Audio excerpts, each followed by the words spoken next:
Hi everyone, and I welcome you all in this course session of SC-200, which is for course Microsoft Security Operation Analyst, and I welcome you all in the exam preparation session for this course.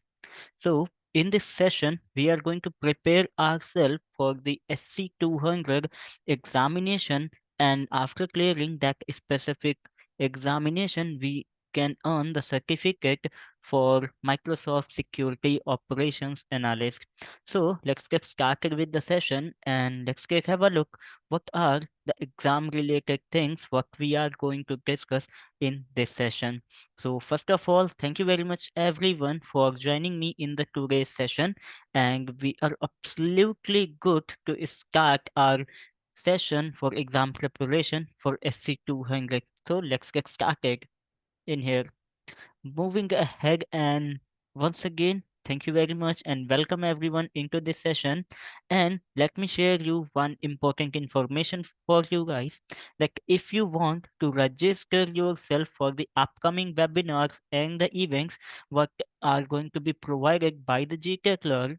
So for the same, you can scan that specific QR what is showing onto the screen, or else you can visit to that URL or this website, that is https://gtechlearn.com/webinars.aspx, and then you can go register yourself for all the upcoming webinars and the events what are going to be hosted by the GTechLearn on a free node and improve your learning. And as well as if you are preparing for the different Microsoft certification examination for yourself, so you can go ahead and attend the different examination prep sessions as well. For example, in this session, we are going to discuss exam preparation related to the course called SC200. Same as like that, if you want to go ahead and prepare yourself or you want to crack the certification examination for the different Microsoft courses, what we have like SC300, SC400, PL900, MB230, MB240, AZ305, MB210. So for all those exam preparation sessions and the events, you can go to that specific website and do register yourself for the same. And as well as if you want to go ahead and want to access to the different past events which is going to be hosted or which hosted by the GTechLearn. So you can go to that website gtechlearn.com, and from in there you can access all the things over there.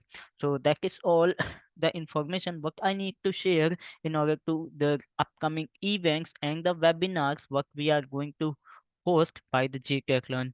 So let's get started with the SC200 certification journey.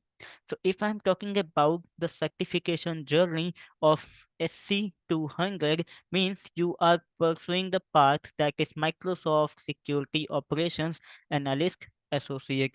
So first of all, when you are planning to crack the certification for SC200, then as a prerequisite, if you can have the knowledge of SC900 course that is about the Microsoft security compliance and identity fundamental related things over there, so that will help you to understand the concepts what we have present as a part of SC200 course, and you can have better understanding over to the things what we are going to discuss, what you are going to learn for your SC200 certification. It is not necessary to first clear the SC900 certification, as it is a optional, and that is totally up to you that how you go ahead and you want to prepare yourself for the SC200 examination. So that is the optional one, and you can prepare that thing in order to work with that. That's okay. That's right. So now, if I'm talking about the SC200, that is Microsoft Security Operations Analyst. So as of now, you are here and you want to prepare yourself for the SC200 examination. That exam is called Microsoft Security Operation Analyst. And once you are done with the exam, you crack the examination, then you will be certified as a Microsoft Security Operation Analyst. But the thing is that first of all, we need to know what is the course SC-200, what are the things what we are going to learn inside that specific course, what are the different capabilities which we have after completing that specific course, how do we go ahead and prepare ourselves for cracking the specific certification called Microsoft Security Operations Analyst Associate. So let's just talk about the course, that what are the things what we are going to talk about and what are the things what we are going to learn inside the course called SC-200. That's okay. So in this course, you are going to learn that how to investigate, how to respond and hunt the different threats what we are getting by using the Microsoft Sentinel. Apart from that, in this course, you are going to take a deep dive into Microsoft Defender for Cloud and Microsoft 365 Defender as well. Apart from that, those two things in this course, you will also learn how to mitigate the different type of cyber threat by using the different technologies what we have, and what are the things which we can configure into the Microsoft Sentinel, and how do we use the KQL language in order to perform the different detection, analysis and reporting related things over there. If I'm talking about the person or the people like for whom that course is important, so if you are working as a security operations analyst, and if you are working onto that job, and also if you are preparing yourself for the SC-200 examination, so in that case you can go for that specific course. That's okay. So that is something which is related to this course. That's right.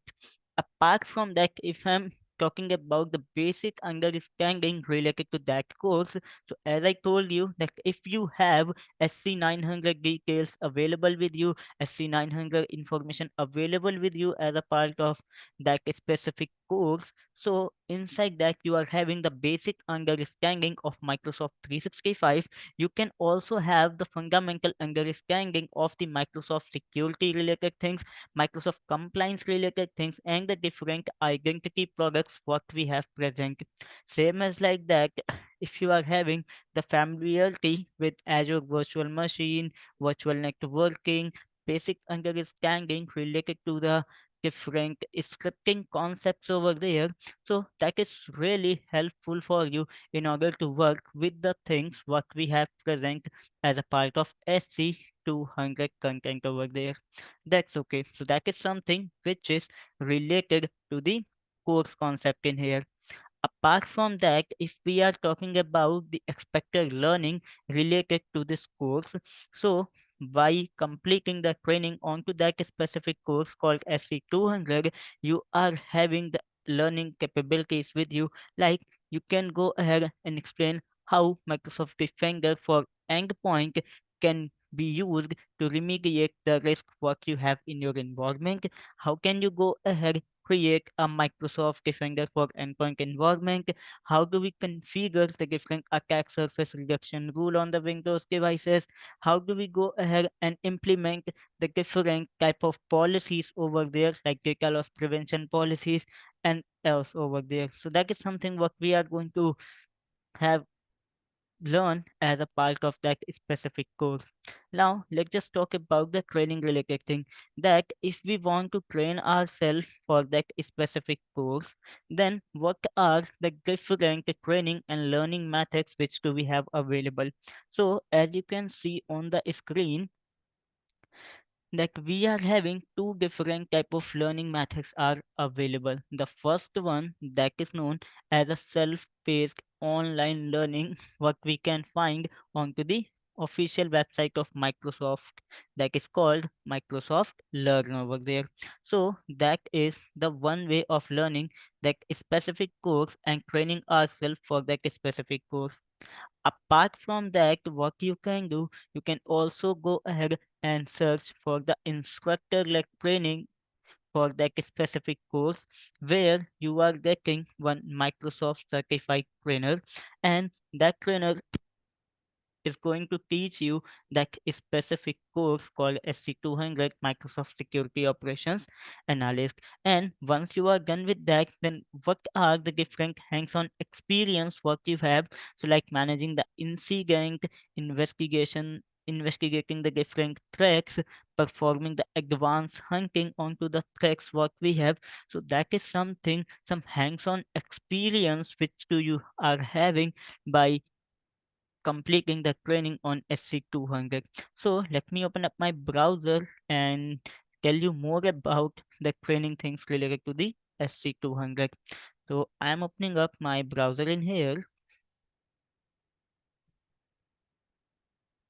and in your browser you have to just type SC-200 Microsoft and then search it. And here you can see when you search SC-200 Microsoft, in that case you are having one link, that is learn.microsoft.com. You need to open that specific link. Let me also share this link on the chat for your reference. And during the session, if you are having any queries, so please feel free to put those queries on the chat. I'm really happy to help the queries from all you of guys. That's okay.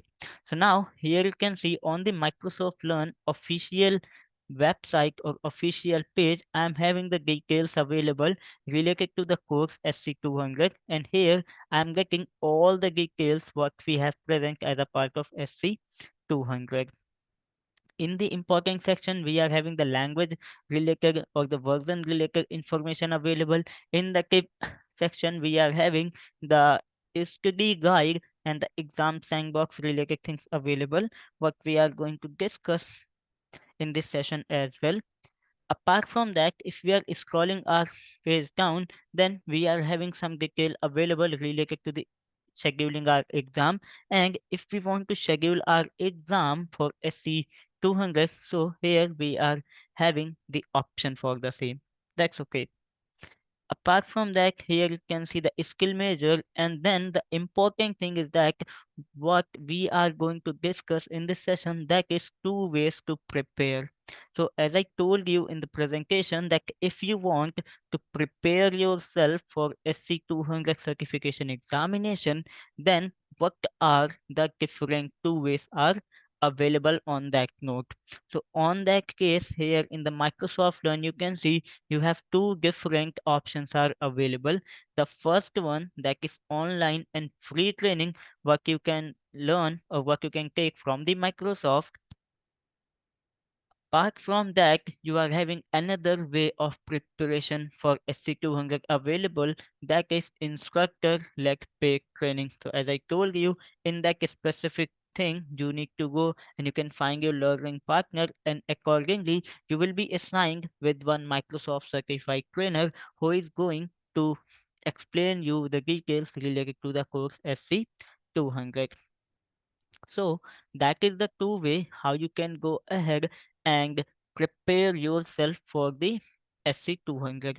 If I'm talking about this online and free node, so here you can see for the SC-200, we are having multiple paths are available over there, like mitigate threat using Microsoft 365 Defender, mitigate threat using Microsoft Defender for endpoint, mitigate threat using Microsoft Defender for cloud, create query for Microsoft Sentinel using KQL language. So we are having multiple learning paths are available, and in each and every learning path we are having a specific number of modules available which we need to complete if we want to prepare ourselves for SC-200 on a free node, or we can say if we want to learn SC-200 as a self-paced learning over there. So when you start any one of the learning path, so let me click on the first one, then here you can see what is the expected time to complete that specific learning path. How many modules are there present into that specific learning path? There is some details that is available to that specific course, and the specific learning path as well, then what are the different prerequisites are there in order to start working with that specific learning path. And now here you can see in that module what are in this learning path, my apologies, what are the different things are there. So like in this first learning path, that is introduction to Microsoft 365 threat protection, first of all you are having introduction, then explore and extend detection and response XDR response use cases, then understand Microsoft Defender in a security operations center, investigate security incident in Microsoft 365 Defender, and then you also have the knowledge check option present in each and every learning path in order to check what is the progress of your learning, what you have learned so far into that specific learning path. So you can also go ahead with those knowledge check questions and check your knowledge that what are the things do you have learned from that specific learning path. So same as like that, if you, when you are done with that, you can go to the summary and resources, and then you can go to the next learning path, which do we have available as a part of this SC200 training on a free node. Else apart from that, if you want to go with the another option, so let me go back one step, and here you can see there is another way is present, that is instructor led paid learning. And in that case you need to select the specific course on an instructor led paid option based, and from in here you can see this is total 4 days of course are there. And then you can go with the learning partner, and you can accordingly search the learning partner according to the country or the region from where you are. So accordingly, you can search the learning partner for yourself, and then you can go ahead and see the different learning partner, and then select the specific learning partner and go with your training. So that is the two way for preparing yourself for SC 200 examination. If I'm talking about the self study or the different study resources over there, so if you are moving with the self-paced and online learning based related thing, so you want to do some hands-on on the same. So for your hands-on practicals you can go to the GitHub, and on the GitHub you can find all the lab instructions related to the demos and the labs what we have present in SC200. So for the same, what you need to do, you need to go to the Google and just type the course code. In our case we are talking about the SC200, so you need to type on the Google that is SC200, then you can type GitHub, and when you search for the same, so you will get one link that will redirect you to the GitHub repository, and here you are having all the hands-on lab instruction and the files available that is required to complete the hands-on practicals for the same.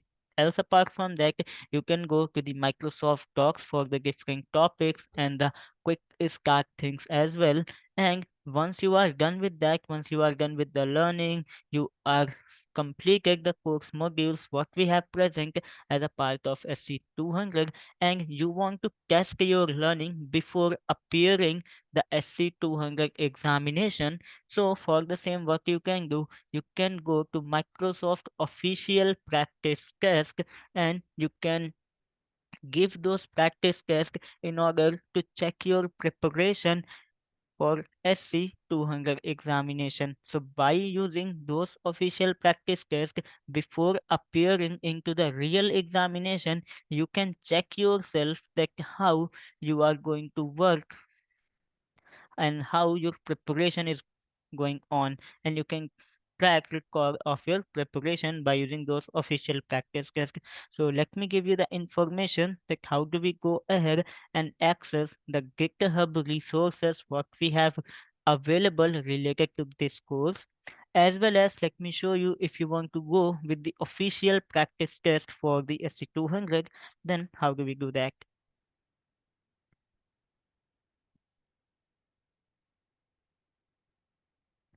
uh, Okay, I'm good. No question. You said type in SC200 for hands on. Ah, yes. Let me show you, no problem. Let me show you that how do we see all the instructions. So here you can see on my browser, let me close these tabs.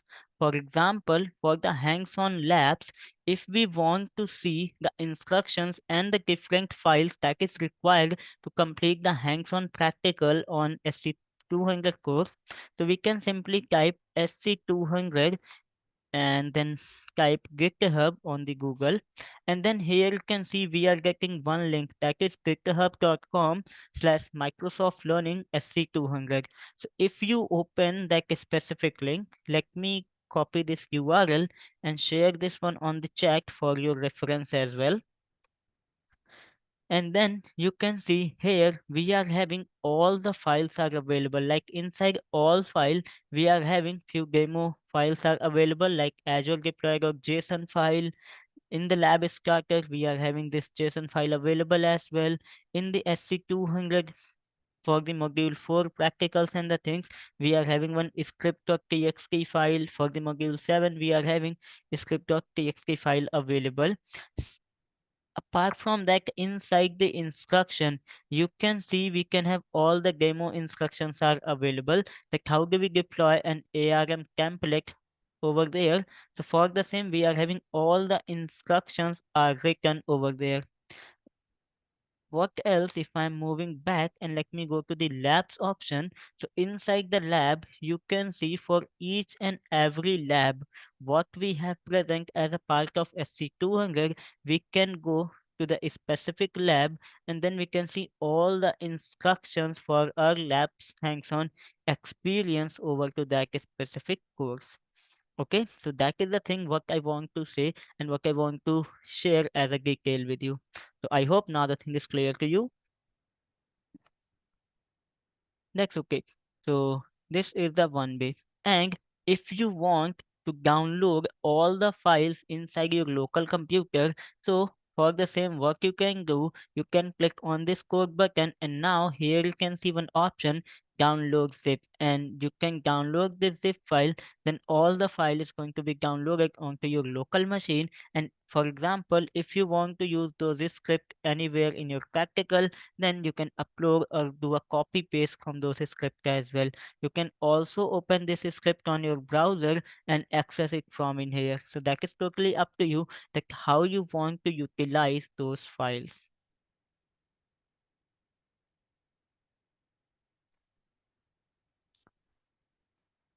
Okay, no problem. So that is the way.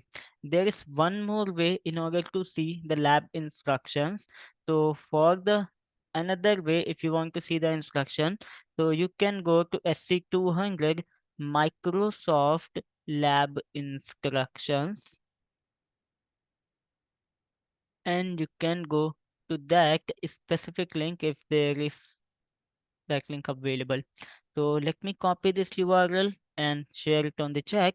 And now here you can see we have all the labs are available according to the module, and you can see all the module details are available with you along with the instruction that is required for completing that specific lab.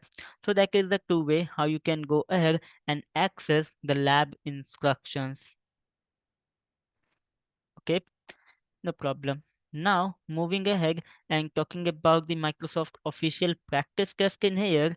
So for the same here, you can see when we are searching SC200 Microsoft and we are on this specific Microsoft Learn page. Here you can see for the exam requirement, when we click over there, then we can go for the Microsoft official practice test as well. So let me select SC200 and here you can see I'm having that option available for official practice test for Microsoft Security Operation Analyst, and from in here we can purchase the official practice test related to the Microsoft SC200 exam. So that is the one way in order to go ahead and work with the official practice test which do we have available. So these all are the things which we can utilize, which we can use in order to prepare ourselves for SC-200 certification. So that is all about related to the certification journey what we have related to the SC-200. Now let's move ahead with the next part and talking about the important areas of SC-200. So if you are planning for the SC-200 certification and you want to prepare yourself for the SC-200 certification, then what are the important areas are there which you need to prepare yourself in order to crack the SC-200 certification examination. So the first area is present in that case, that is mitigate threat using Microsoft 365 Defender, and from that specific area you are going to see 25 to 30% of the question weightage in your examination. Then talking about the next area, so that area is related to the mitigate threat using Microsoft Defender for Cloud, and from that area you are also going to see 25 to 30% of question weightage in your examination. From the last but not the least third area, that is mitigate threats using Microsoft Sentinel. From this area you are going to see 40 to 45% of question weightage in your examination. It means that from that specific area, you are going to see more questions in your examination. So when you are preparing yourself for the examination, then you have to focus little bit more onto that specific area. That's okay. So as of now, all the areas are important, but as you can see from this area, we are getting more number of the questions. So that is a good practice if we are focusing much on that specific area. So that is something which is related to the important areas what we have into the SC-200. Moving ahead, and let's just talk about the exam environment, that how exam environment is going to be work. So if I'm talking about the certification exam of SC-200, so as we all know that this is a associate level examination. So for that specific exam, we are having total 150 minutes are available with us, and on those 150 minutes, we are having 120 minutes available for the exam, and the rest of the 30 minutes are there for setting up our environment for the examination, like our check-in process and all the things, like we are providing our identification during the check-in process. We are scanning our desk space from where we are appearing in the examination. So these 30 minutes are for all those setup, and once you are done with your exam setup and check-in process, then the rest of the 120 minutes for you to give the answer to the questions, whatever the questions you are getting in your examination. Now, if I'm talking about the number of questions what we are having into that specific certification exam, so we are going to receive around 30, 40 to 50 questions in SC 200 certification examination. And if we want to crack that exam, if we want to pass that SC 200 exam and get certified as a Microsoft Security Operation Analyst Associate over there, so for the same, you will need to score at least 700 or more than that out of 1000. The important thing to know that there is no minus marking are present into that specific exam. And the next important thing is that you have to answer all the questions if you want to submit your exam. So you cannot skip any question in your examination. However, you can review your question, you can mark your question as a review for letter. So for example, at the time when you are giving your examination and you guys are having any doubt on the question what you have answered, and you need to recheck it once again before submitting your examination. So on that note or on that case, what you can do, you can mark your that question for review later, and once you are done with that, and once you are done with your all the questions that you have received in your examination, then you can go back to your that question and recheck and re-answer your that specific question, and then you will be able to submit your examination. So that is the questions related things, like how questions you are getting in the examination, how you can go ahead and answer the question and mark your question as a review. Apart from that, if I am talking about the question categories, what we are having as a part of SC-200 certification examination. So first of all, we are having one question category available that is based on the case study, and in that specific case study you are going to see a question where you are having the details available for any organization, or else what we can say, you are having the information available for the fictitious organization like Contoso and Fabricam over there, and on that organization information you are having current environment setup available, that what is the current environment is available for that specific organization, what are the workload are running over to that specific organization, or what are the workspace are running over to that specific environment, and what are the current problems what the organization is facing with the current setup.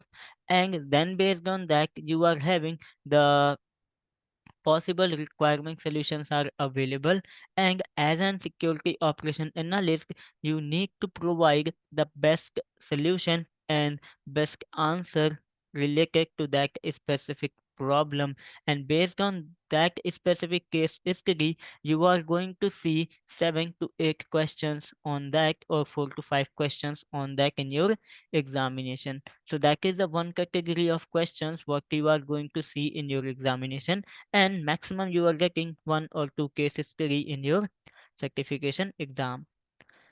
Apart from that, if I'm talking about the next category of the exam question, so in that case you are having the second exam question category available, and in that specific category you are going to see the question that is based on the situation. So what type of situation you are going to see? So you can have one problem scenario available in that question, and for that specific problem you are having the multiple solutions are available as a part of this specific problem, and based on that specific problem you are having 4 to 5 solution available, and you need to mark the correct answer as a yes or the incorrect answer as a no. But the important thing in that specific type of question, that you cannot go back to your answer. So for example, based on that situation we are having 4 or 5 questions are available, and when you completed the answer for the question number 1 in that situation, then you cannot go back to that specific question. So when you are solving those questions in your examination, then please be careful and please select the best correct answer that is applicable or that is required for that specific problem situation. So that is the second question category what we are having into our examination. Apart from that, if I'm talking about the third question category, what we are having into SC300 examination. So in that question category, we are having the drag and drop based question available. And for a specific question, we are having multiple steps are present as a left hand side of my screen, and on the right hand side we need to arrange those steps into a proper manner. So for example, if we want to create a virtual machine, then what are the steps we need to follow? So on the left hand side of our screen, we are having the multiple steps are available in a shuffle order, and we need to drag those steps on the right side of the screen into a proper or into a correct order. So that is the third type of question what we are going to see, third category of the question what we are going to see in our examination. Talking about the next category option sorry, questions what we are having in the SC-200 examination, that is going to be build list based question, and we are having one question sentence available, and based on that specific statement we are having the list of the options are available, and we need to select the best correct option from the specific list in order to complete that specific question. Then talking about the fifth category of the question what we are having in the examination, so that is basically multiple choice question based exam questions what we are having in the examination, and we are having one scenario based question available, and we need to select the correct answer from the multiple options. Into that category of question we are having two different type of MCQs are available, where in the first type we are having one correct answer from four or five different options, or else we are having multiple correct answers are available based on the multiple choice question over there. So that is all what we have related to the examination information in here, that how much time we are getting for the examination, how much questions we are going to see in our examination, what is going to be the passing score for the exam, how many types of questions what we are going to see in our examination. And once we are done with all the things what we have discussed, then we can simply go ahead and submit our exam. That's okay. So that is the exam information.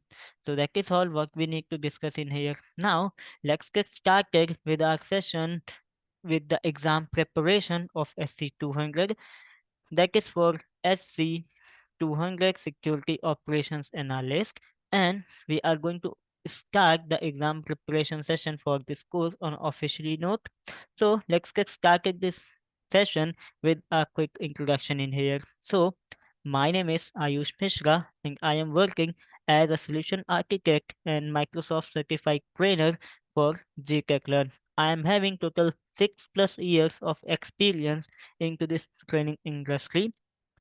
I have started myself as a system administrator, then I have upgraded myself towards the different Microsoft technologies like Microsoft Power Platform, Microsoft Dynamics 365, Microsoft Azure, Exchange Server 365, PowerShell and all.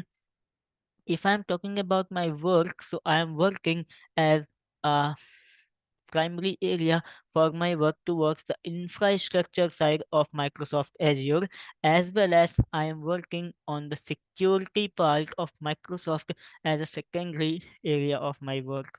Talking about my time in here, so my 60% of time goes for training the different customer and the clients what we are having in the GTechLearn, and my 40% of time goes for consulting the customers and the clients what we have present in the GTechLearn or in the different organizations, as well as I am certified in the different Microsoft paths like Azure, Power Platform, Dynamics 365, Security Center over there. So if I'm talking about my certification over there, so being a Microsoft certified trainer, I'm also holding different certifications related to the Microsoft Azure infrastructure side like AZ-104, AZ-500, AZ-700, AZ-305.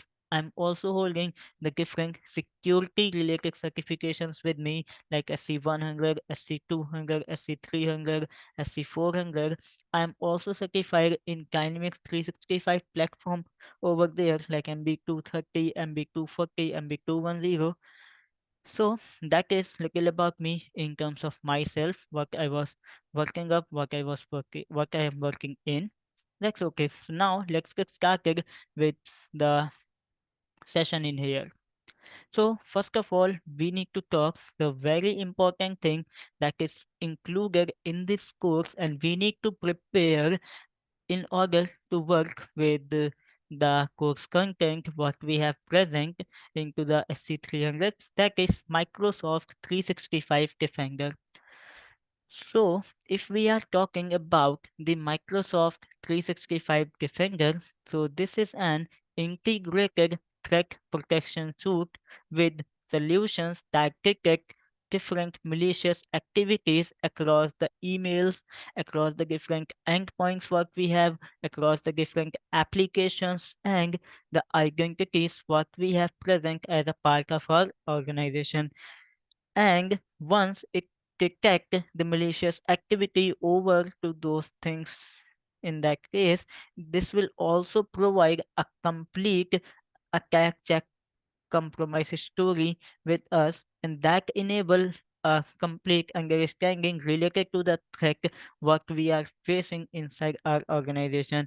And once we are getting the threat information available with us, then we can also go ahead and remediate that threat and also protect our organization from the future attack related to that specific threat what we have faced.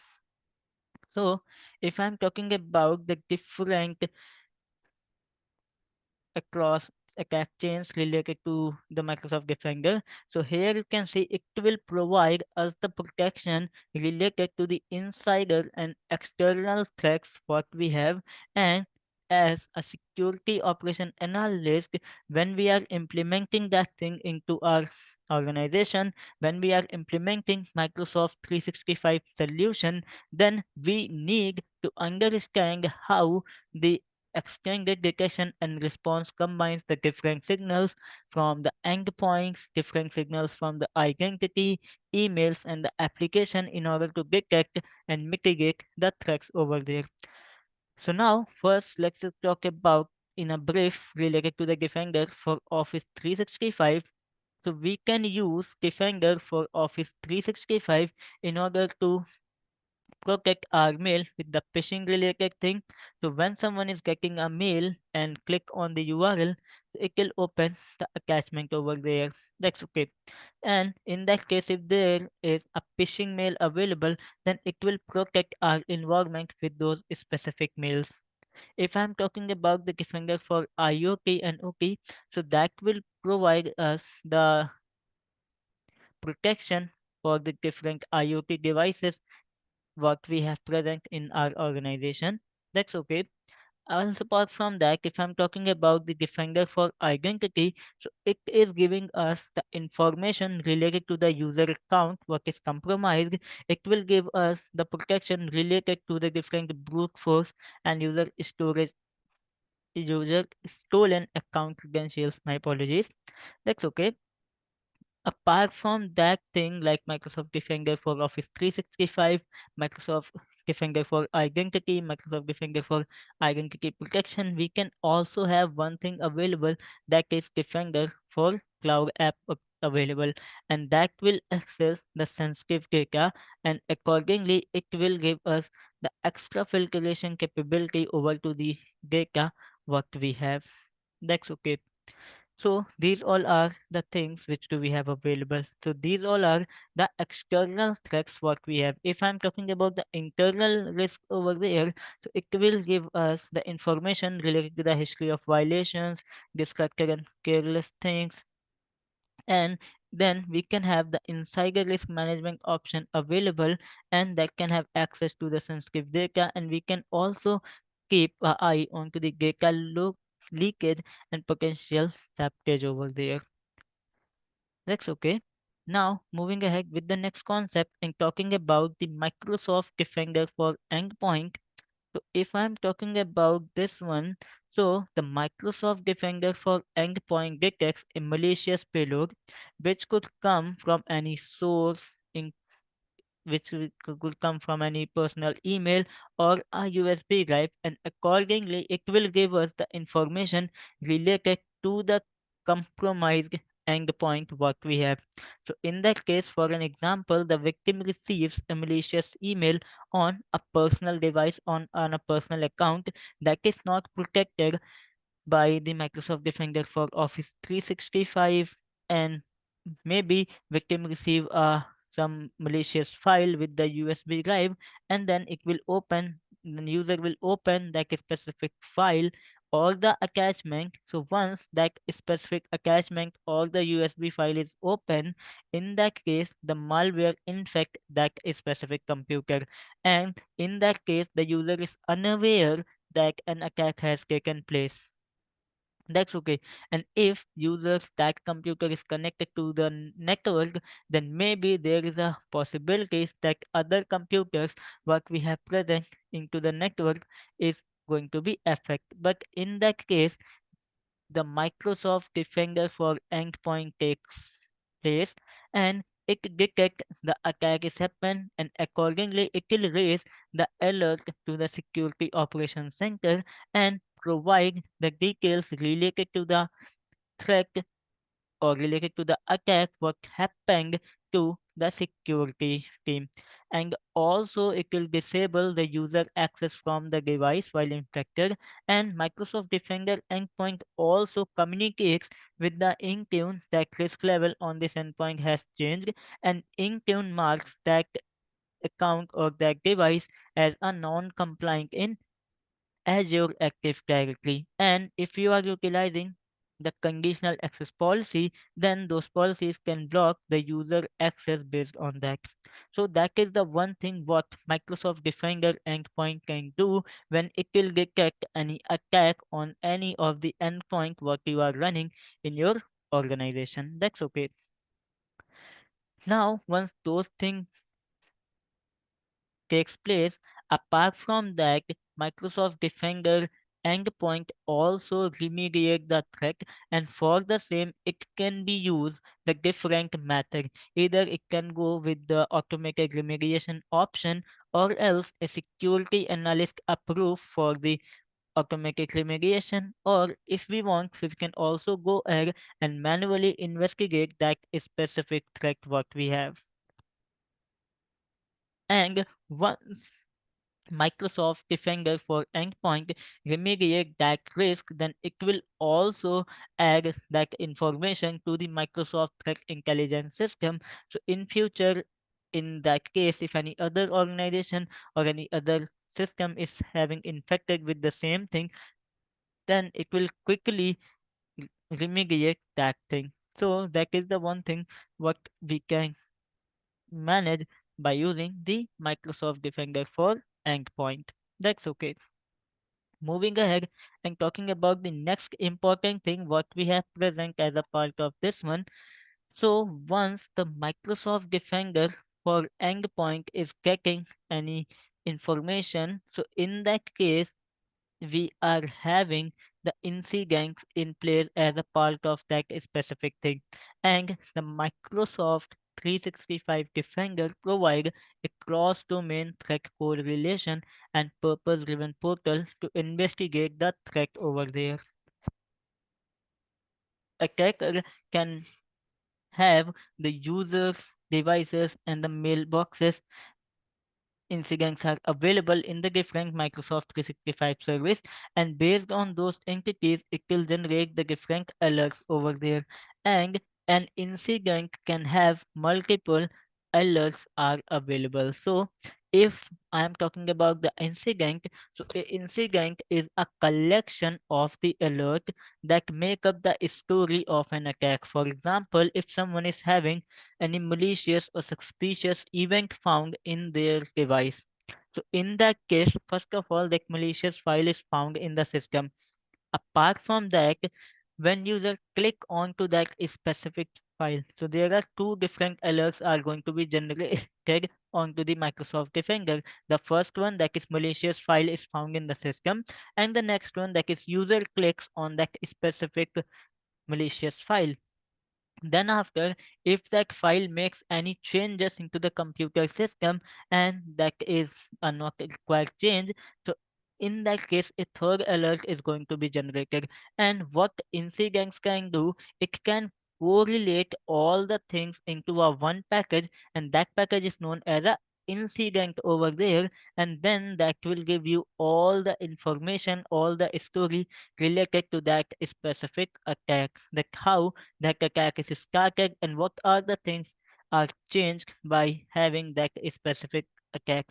So if the automated investigation is enabled in Microsoft Defender, so in that case Microsoft 365 Defender can automatically investigate and resolve the individual alerts through a automation and artificial intelligence related things.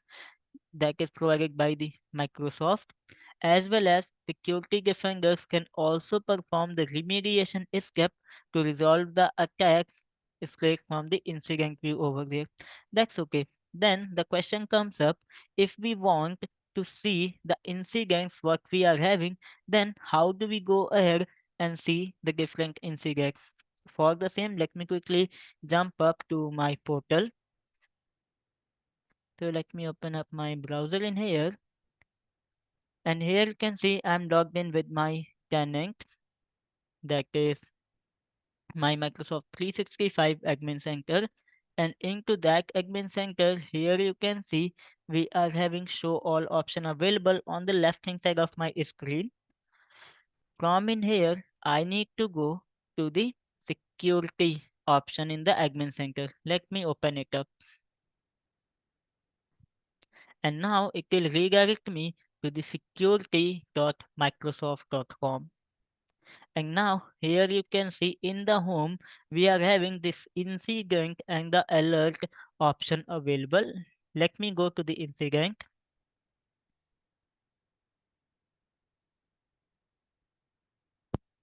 And now it is showing me all the incidents what I have available. So if I have any incident available, so now here you can see I'm having that incident available, and how many alerts are associated with that specific incident. So we can also see that alert option available. So here you can see this is my test alert, and if I go to the incident, so inside the incident you can see that I'm having that detail available with me. So that is how we can go ahead and see the different incident what we are having over there. That's okay. Let me go back to the presentation and moving ahead. So it is talking about investigating the incident. So when we are investigating the specific incident, then what are the different options are available? So for investigating the incident, we need to open that incident what we are having into security.microsoft.com, and in the incident, and then on that page we can see the things what we have available related to that specific incident. And if I'm talking about the different component and different things what we have present as a part of that specific incident, so in that case, we are having alert in place, we are having devices in place, we are having users in place, mailbox, apps, and evidence in place. So let's discuss each and every one by one. So if I'm talking about the alert, so as I told you, the incident is a correlated combination of the different alerts what we have. So inside the alert section, you can view all the alerts that is related to the specific incident and some other information available to that specific incident on that alert. That's okay. So talking about the next one, that is devices. So in the device tab we can see all the devices from which the alerts are related, and from which device we are seeing that specific incident, and we can have the device detail available onto that pane. In the user section we can see which user is having the part of that specific incident, and we can click onto that specific username, and then we can see the user investigation related details as well. If the incident generated related to the mailbox, then inside the mailbox we can go ahead and investigate the mailbox that have been identified to be a part of the related to an incident over there. Inside the app section we can see the different apps over there. Then if I'm talking about the evidences and the response, so if Microsoft 365 Defender automatically investigate all the incident supported event and the suspicious entities in the alert, and then it will providing you the auto response and information about the important file, about the important processes, services, emails, and more. So then you can see all the things as a part of the evidence related to that specific thing. Now, moving ahead, and here you can see investigating the alert. So as I shown you that we need to go to security dot microsoft.com, and then we can go to the alert and we can see all the alerts what we have. In my case, I am having only one alert available with me. So if you are working with your environment, and if you are running more workload in your environment, then you will be able to see the different alerts as well. And if you want to filter, then you can filter your alert according to the severity, according to the investigation state, according to the status, category, and detection source as well. So there are multiple filters are available for your incident and the alerts as well. That's okay. Before moving ahead with the Microsoft Secure Score, let me give you more detail about the investigation and the alert. And for the same, let me jump up to my portal. And here you can see inside the incident and inside the alert, we are having both of the things are available. So if we want to set up a filter, so we can set up a filter according to the severity, status, category, services, entities, and the automated investigation state as well. That's okay. Let me go back to the incident and let me open this incident what I have. And inside my this incident, you can see I can see the attack story, I can see the layout, I can see the alert, that how many alerts that are associated with that specific incident, which device is having that incident, and we can go with the device detail by clicking on the device as well. And then from in here we can see all the things related to that specific device. Let me go back to the incident, and inside the incident we can have one more thing available, that is users, as I shown in the presentation. So inside the user we can see which user is being part of that specific incident. If there is any mailbox apps are available, then we can go that. And inside the investigation, we can see in the evidence and the response, you can see there is two processes are run. The first process, that is cmd.exe, the next one, that is powershell.exe, and that is going to be run on the device Abhishek over there with that specific process ID. And in the summary page, we can see the summary related to that specific incident what we have. If we want to manage that incident, so we can go ahead and assign that incident to that specific user. It is all the schedule.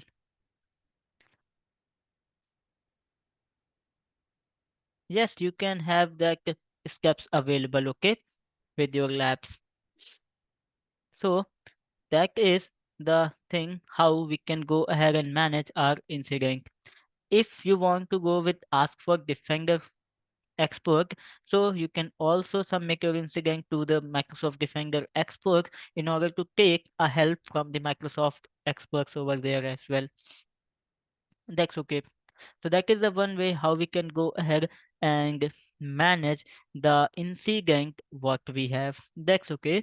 Now moving back to the presentation, and let's just discuss about the next topic what we have, that is Microsoft Secure Score. So if I'm talking about the Secure Score, so here you can see in the picture that we are having the Secure Score available based on the identity, based on the device, and based on the application. So Microsoft Secure Score is a measurement of an organization's security posture, and it will give us the details that how secure we are, or how our organization is secure. So with a higher number of secure score, that is indicating that we are more secure. And if we are having the multiple recommendations are available, so we need to take those improvement in order to work with that thing. How do we go ahead and see the secure score? So if we want to see the secure score, then we can go to the Microsoft 365 Defender portal, and from in here we can go and check the security score that is related to our organization. So we can configure the recommended security feature, and then we are giving all the points over there. We can doing the security related task. We can address and improve the action with the different third party application or software for an alternate mitigation of the secure score related thing over there. So now let me jump up to the portal and show you how do we go ahead and manage the security score and see the different things that is related to the security score over there. So here in my this portal, you can see, let me close it up. In the security score, you can see my secure score. So as of now, my secure score is 21.63%. If I'm seeing the breakdown based on the category, so from the identity section, I'm having the score 17.96%, and from the application score, I'm having 44.44% of security available. That's okay. If I want to change that breakdown according to the status, so my apologies, I can also change the status according to the breakdown point. And here you can see I have completed 14.06 point, and I need to address that part of amount in order to work with our secure score. And I have total 11 recommendations are available which we can follow in order to improve our secure score over there. That's okay. In the recommended action, we can see the different recommended actions what we can have present as a part of my secure score. Inside the history, we can see the history of secure score, that when my secure score is changed. So now here you can see I got one tick point when I designate more than one global administrator, and that will give me the one secure score. Same as like that, I am having -8 or +8 secure score. I have get then we set the do not expire password on the thing. So I achieved 8 points on that specific secure score. That's okay. In the matrix and the ranks, we can see the data, and for the same, we can see the organization of similar size, what is the my score, and what is the organization of the similar size organizations are available. So we can also compare our secure score with the different organizations over there, and here we can see all the history. That's okay. As I am working on the new tenant, so in that case I am not having much data available in that case, but after some time I will be able to see such data in here. If I want to improve my security score, so now here you can see require multi-factor authentication for the administrator role. So if I am activating the multi-factor authentication to my this user, that is my administrator user, then I can increase my secure score 15.38%. So for the same, what I can do, let me do with that. And what else I can do, let me select it, and let me manage this thing into the Microsoft Azure.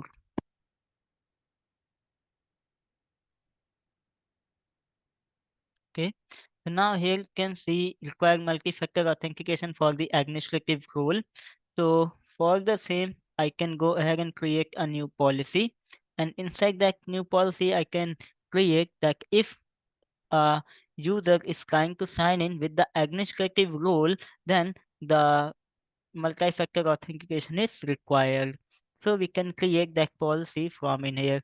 But before that, I need to implement the multi-factor authentication on my specific user. Let me do that first. Here I am moving back to my Azure Active Directory, and then inside my user, let me select my MOD administrator account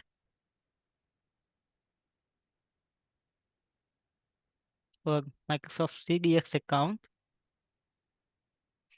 I don't want to open it. Let me select only, and then I can go with per user MFA option.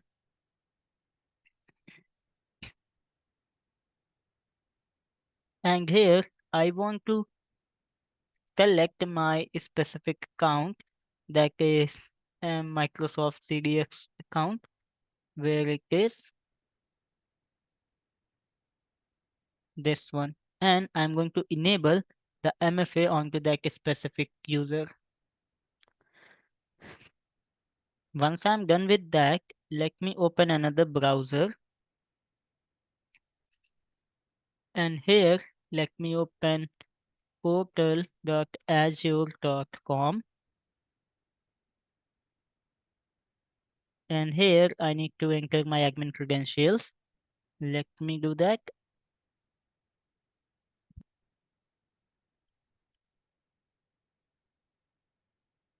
Let me copy the password.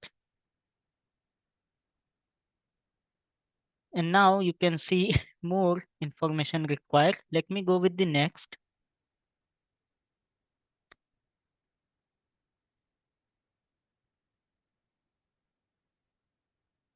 And inside the My Sign In option,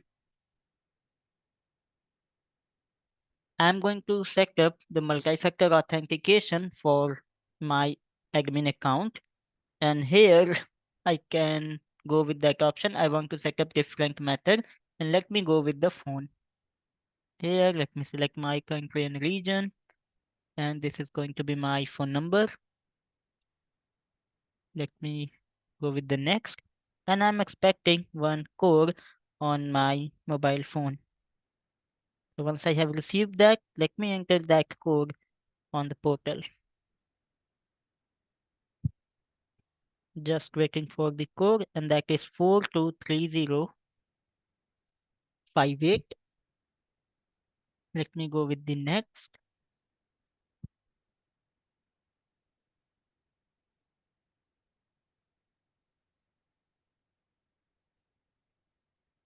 And it is verifying the code. And once the verification has been done, then the MFA is applied on my specific account. So let's test the thing what I have done. So for the same, let me open up another browser.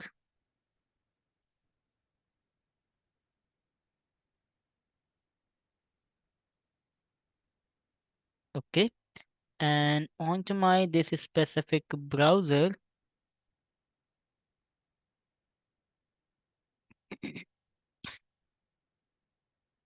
let me try to sign in with my admin account.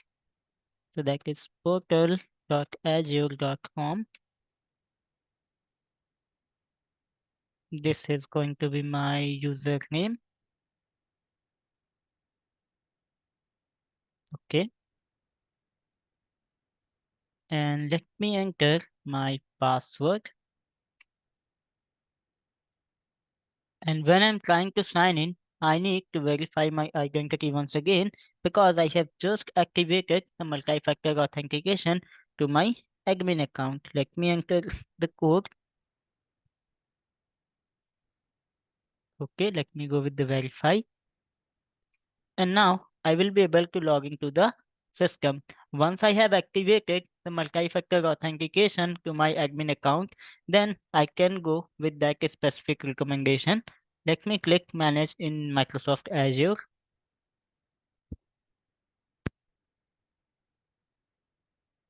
Okay, let me verify my identity again. And I am going to insert the code, that is 553114. Okay, let me verify it. And let me go with that option.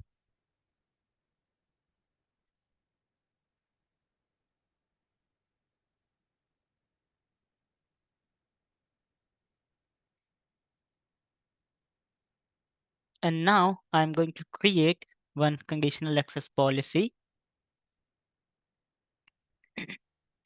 that MFA required for admin account.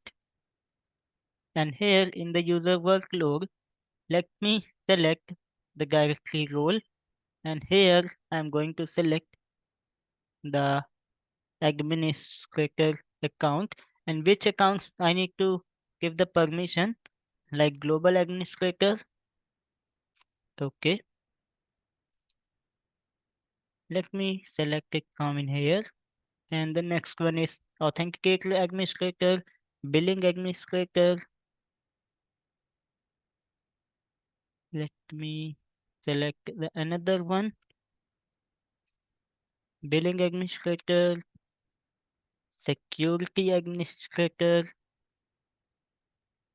conditional access administrator.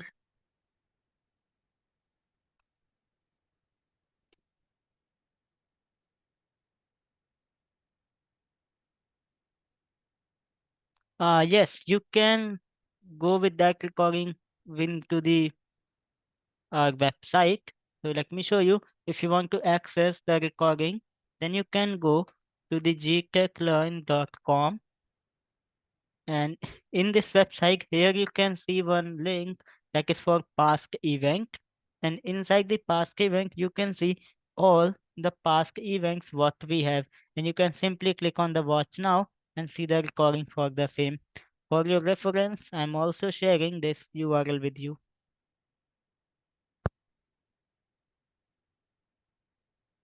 Okay, so now let me go with the practical session where I am.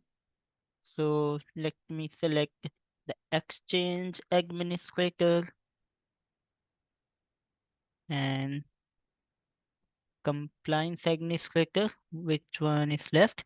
SharePoint and User Administrator. Let me quickly select SharePoint and User Administrator account. Okay. And once I'm done with the selection, then in the Cloud Apps or Action, let me go to All Cloud App, and here I have selected that option. Inside that, All Cloud App is selected. That's okay. In the conditions, I don't want to make any changes, and in the grant access, I can go with require multi-factor authentication. Okay, no problem. And then let me go with that option, and let me create it. So now you can see it is creating the multi-factor authentication policy. And once I am done with that, my MFA policy is on. Let me refresh my secure score again.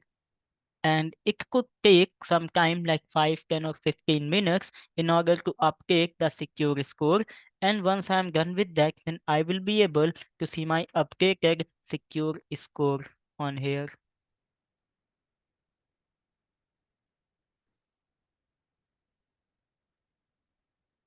So that's okay. Let me go to the overview, and inside the overview, you can see as of now, I'm also having total 11 things to address. So it could take 10 or 15 minutes, and then after I will be able to see my updated secure score. So that is the one way how we can work with the secure score. That's okay. And let me move back to the presentation. And the next important concept which we have to discuss in here as a part of SC-200 exam preparation, that is Microsoft Defender for Office 365. If I'm talking about the Microsoft Defender for Office 365. So in that case, we can work with the different things those are related to the Microsoft Defender for Office 365. Like we can go with the automated response option, we can go with the actionable insight, we can go with the industry leading protection, training, and the awareness programs over there. It means that if we are going to work with email protection related things and the things what we have present related to the emails, OneDrive over there. So for the same what we can do, we can go and utilize Microsoft Defender for Office 365. And for the same, here you can see in my portal, let me move back. Inside that section, we are having the multiple things are available. So we can move back in here, and from this side we can go to the compliance. And inside the compliance, we can see the different Office 365 related solutions over there. That's okay, no problem.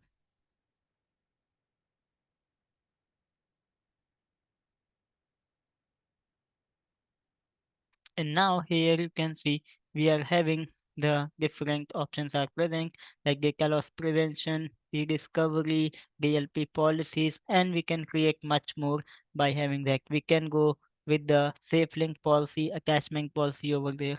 That's okay. Moving ahead, and when we are talking about the automated investigate and remediate option, so how do we go ahead and work with the automated investigation and the remediation option?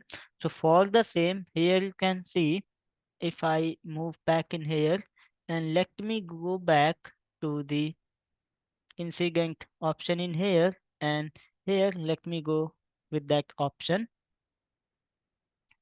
and let me open this incident again. And inside that you can see I am having this investigation option available. So as of now there is no any investigation available. So if there is any automatic investigation are there, then I will be able to see that specific option in here, and specifically we can see that specific graph. Then what is the investigation graph, how many alerts are included in the investigation, what emails, users, machine, entities, and what are the logs are there, and when the investigation is started, is it completed or not, how much time remained into that specific investigation. And apart from that, what we can do, we can go to that specific option, and into the incident option we can also see the option on the investigation here in the email collaboration. So as of now, I don't have any automatic investigation present in here. So that's why this column blank. So that is the one way. Now moving ahead with the next concept, that is talking about the Azure AD identity protection. So let's talk about the Azure AD identity protection.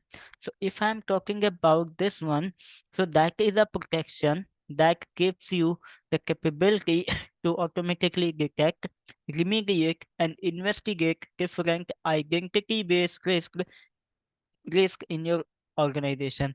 As we all know that when we are working in the cloud environment, when we are working in the online environment, and we are providing the access to our users, either it could be our employees, it could be our partners, it could be our clients over there. In that case, the identity is going to be play an integral role on that. And if we want to make our organization, make our environment more secure, in that case we need to protect our identities as well. So in that case, we need to use the Azure AD identity protection. So if I'm talking about this one, so this is a solution that is built in to Azure Active Directory, and that is designed to protect your identities through a three different type of process over there. So first of all, it will detect, then investigate, and when investigation gets done, then it will remediate that specific risk. If I'm talking about the risk, so risk can be described as a suspicious activity and the action by user when they are signing in, or when they take action after signing in. So, for example, for any given point of time, my any user credentials is leaked, and for that user a sign-in was made, a sign-in request was made, and after that specific sign-in, there are few changes has been made in the environment, then we can have two different type of risk are available, like user risk or the sign-in risk. So let's just talk about the user risk first. In a user risk that is caused when user's identity or account is compromised. So in that case, we are having two different type of things are available, like unusual behavior or leaked credentials. In the unusual behavior, the account showed a unusual activity or the pattern of uses that are similar to this pattern that Microsoft system and expert identifies as a attack. For an example, I have few users in my organization, and those users are normally logging into that specific account on the official timing, like 9 to 5, morning 9 to evening 5, and at any given point of time suddenly a user logged into that specific portal on 12 a.m., on 1 a.m., on night over there. So in that case this should be considered as an unusual behavior. Else, apart from that, we are having one more thing available, that is leaked credential. And in that case, the user credentials could have been leaked. For example, the Microsoft might have found a list of leaked credentials on the dark web. And in that case, if your credential or the user detail are present into that, so that could affect your user account. So that is the one type of risk which I have discussed, that is user risk. Now let's go ahead to the next type of risk what we have, that is a sign-in risk. So when we are talking about the identity protection, so it will scrutinize each authentication request in order to check whether it was authorized the owner of the identity or not. So inside the sign-in risk, we can have multiple factors are available, like unfamiliar sign-in property. So in that case, the identity protection remembers and learn a particular user sign-in history. For example, when a user sign-in occur, from which location user sign-in occur, and accordingly it will trigger the risk detection. Second option or second type of thing what we have presenting to it, that is atypical travel.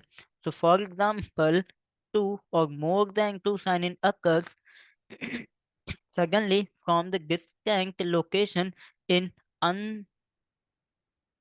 movable time or in a short time period, so that will consider as a risk detection over there. So in that case, for example, in my organization I'm having one user, and that user makes a sign in from the India location, and just after 2 or 3 seconds or 10 seconds that user made a sign in request and do a sign in from the US location. So that could be considered as a risk, and this is a part of the atypical travel over there. Now talking about the next one, that is malware linked IP address. So in that case, if the IP address where from the sign-in originate is known to have been in contact with the any active bot server, and that IP is hotlisted as a malware linked IP, so in that case it could be a sign-in risk over there. So these all are some considerations what we have. So if I'm talking about the flow, like how Azure AD identity protection is going to be help us in order to protect our identity. So there are two different ways are present in the Microsoft Azure Active Directory in order to detect and handle identity risk. The first one, that is self-remediation workflow, and the next one, that is administrator remediation workflow. If I'm talking about the first one, that is self remediation workflow, so in that case identity protection uses the risk policy to automatically respond and detect the threats for you, and you can configure those policy to decide how you want the identity protection to respond for the specific type of risk, and then you can choose an action the user is asked to complete. So this action could be a self-service password reset or the multi-factor authentication enforcement over there. So here you can see if I'm talking about this workflow. So in that case, administrator can configure the risk policy, and based on that, when Azure Ready Identity key protection detect any risk, then it will enforce the user for the password request. User will be notified, or it could be implement the multi-factor authentication to that specific user. And once user is done with the password reset and the multi-factor authentication thing, then that risk is going to be remediated. Now talking about the next flow, that is talking about the administrator remediation workflow. So in that case, you can also have admin option available, that your admin can decide how a risk should be remediated when it's being detected by your risk policy. So this type of remediation workflow help you to make more tailored decision, and in that case the admin understand the context in which the risk was detected. So in this flow you can see the administrator configure the risk policy. Then if there is any risk is detected by that specific policy, then it is going to be generated in a report, and that report is going to notify the administrator, and accordingly the administrator take the look into that specific uh, risk, and based on that it is going to be investigate that specific activity and takes the action, and then after the risk is going to be remediated. So that is the two ways are available over there. That's okay. Now, if I'm talking about the risk policy, so we can configure the two different type of risk policy over there. The first one that is a sign-in risk policy, and the next one that is known as a user risk policy. So inside the sign-in risk policy, we can scrutinize every sign-in, and accordingly we can give a risk score. And in the user risk policy, we can check the user behavior pattern and identity protections accordingly, as I told you. That's okay. So now let me quickly show you how do we go ahead and manage the sign-in risk and the user risk policy. So in that case, we can go to the Azure portal. Let me open up portal.azure.com.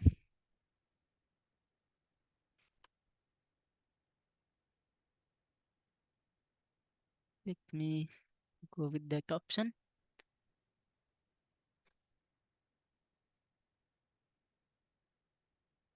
In the Azure Active Directory, we can go to the security, and inside the security you can see we are having one option, identity protection. And inside the identity protection we can see the risky users, how many risky users I have. We can go ahead and see the risky sign in as well, and how many risk detections I have. So that is how we can go ahead and see all the details. So now here you can see, if I go to the risky user option, so here you can see my this user is going to be risky user, and what is going to be the recent risky sign in. So that is the one sign in that is interrupted, and if I want to see the more details related to that specific risk, then you can see that having all the details are available. What is going to be a risk ID, sorry, request ID. No, if I'm talking about these portals, these are not going to be a free portal, but you are right. You can activate the trial for the same, and you can activate your trial for 30 days for Microsoft 365 and Defender related things. For the Azure portal, you can go ahead and subscribe it for free for 200 credits, and then you can work with that.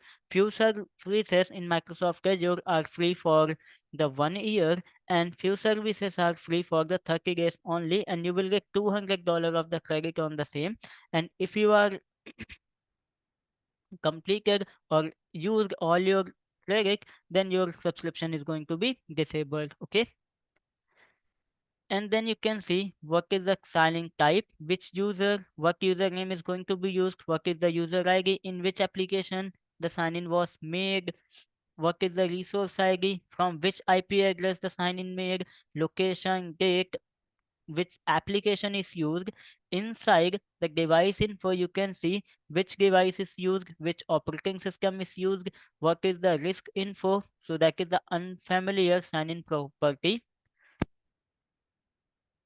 And then you can see I have the MFA info available, we have conditional access info available, and we can have all the details are available. So that is how we can see the risky sign-ins if we have any. If we want to go with the configuration part, then in the identity protection, you can see we can have user risk policy and the sign-in risk policy available. So we can configure those policies from in here. And now here you can see those policies are available and we can configure it from in here. So that is the way how we can configure those policies.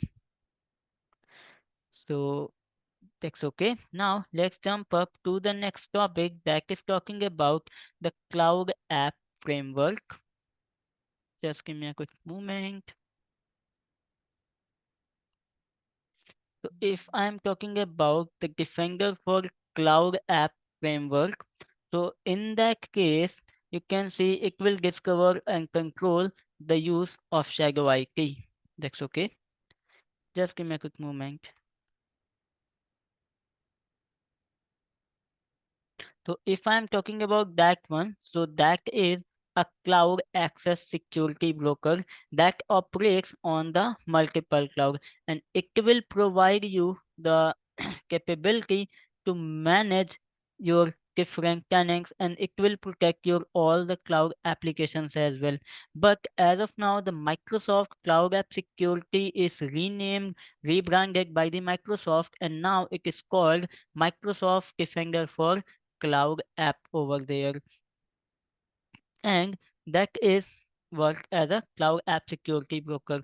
So if I'm talking about this one, so when we are moving to the cloud, and it will increase the flexibility for our employees and the teams. So in that case, we are having the multiple challenges and the complexities in order to keep our organization secure.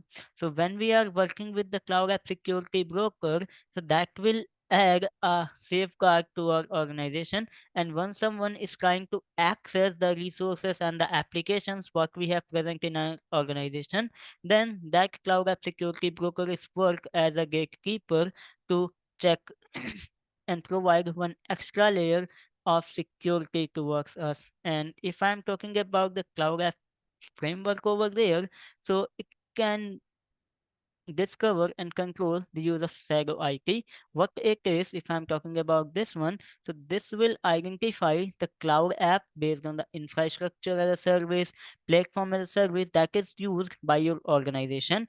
It will investigate the user's pattern, access the risk level, and business readiness over there. Different SaaS applications with more than 80 plus risk what we have. Then it is also protecting your sensitive information anywhere in the cloud. So for every organization, the data is going to be a most important thing. And if we want to classify and protect the sensitive information based on the data what we have, so we can go ahead and do the same thing from this thing. It will also protect us against the cyber threat and the different anomalies over there. It will detect the unusable behavior across cloud apps to identify ransomware, compromised users, and different applications what we have, and it can assess the compliance of your cloud application. So if you are cloud using cloud application and your cloud application meet relevant compliance requirement, including the regulatory compliance thing and the different industry in standards what we have, then it will also help the prevent data leak to the non-compliant application and limit the access to the regulated one only. So that is something what we have to what we have to discuss related to the cloud app framework. Now, moving ahead and talking about the next thing related to the that is related to the protect your data and apps with conditional access app control. So we can also go with conditional access app control in order to prevent data extra filtration. If you want to protect data for downloading, if you want to prevent the upload of unlabeled file, if you want to monitor the user session for the compliance, if you want to block the access, or if you want to go ahead and block some custom activities. So for the same, we can go ahead and use the conditional access app control in Microsoft Cloud App over there, or Defender for Cloud Apps over there. So how do we access that specific portal? For the same, we can go Microsoft Defender for Cloud App login, and this is the URL, that is portal.cloudappsecurity.com. L- Let me go with that portal.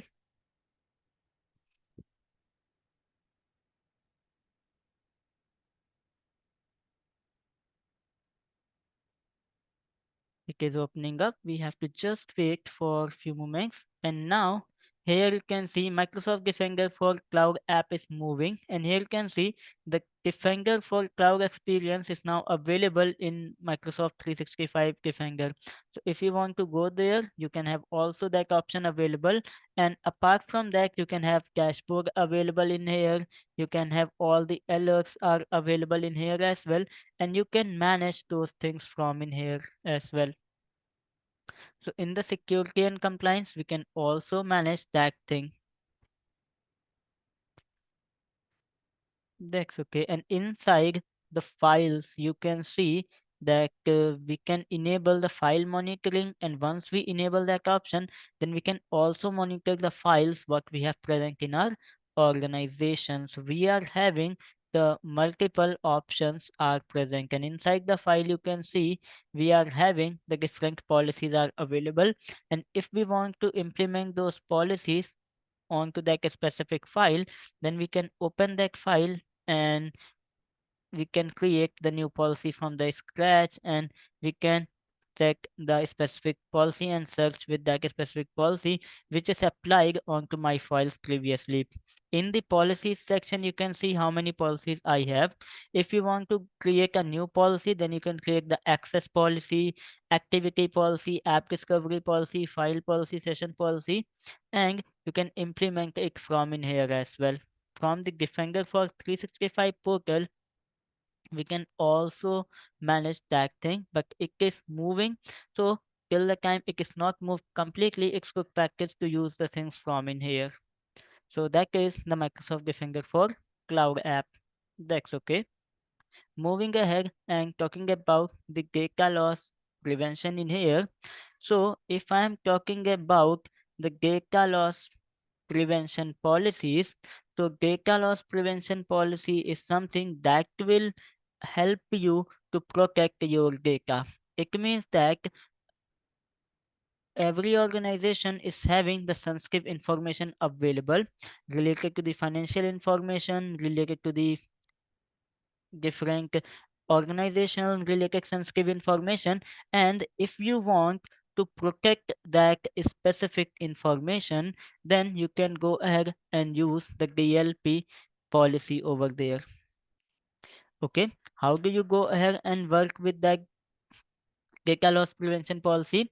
So with using the data loss prevention policy, you can go ahead and identify the sensitive information what you have, and then you can prevent the accidental sharing of sensitive information inside or outside your organization. For a quick example in here, if your company is having the budget related information available, or your company tender related information is available, and you want to protect your that sensitive information from being shared to the external users from your organization. So for the same, what you can do, you can go ahead and set up a data loss prevention policy.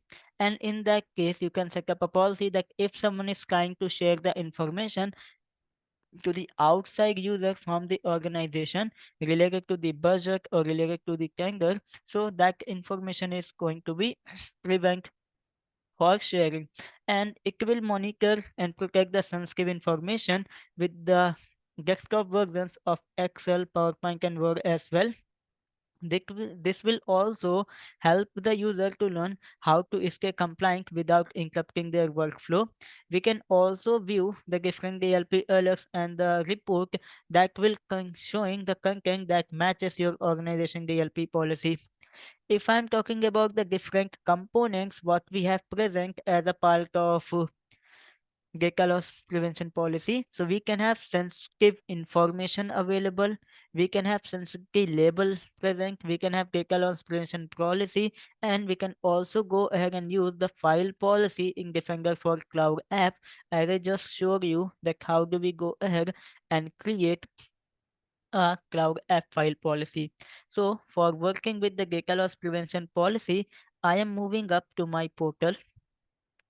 So let me quickly go with my portal, and let me close these tabs first.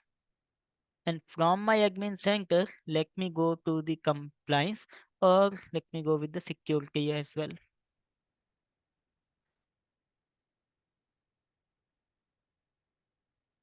Okay, so it is opening up.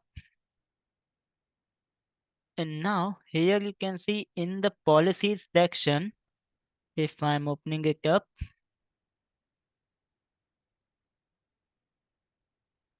so here I'm having the policy management option available. And here you can see, I can see the policy options. So if we want to set a file policy, then we can go ahead and create a file policy from in here. That's okay. But as of now, I'm going to use this compliance portal. And here you can see I'm having one option available, that is data loss prevention. And I'm going to use this specific option in order to create one data loss prevention policy. So now here you can see inside my this portal, I'm having few default DLP policies are available, like default policy for team, default policy for devices. That's okay. Let me go ahead and create a new policy.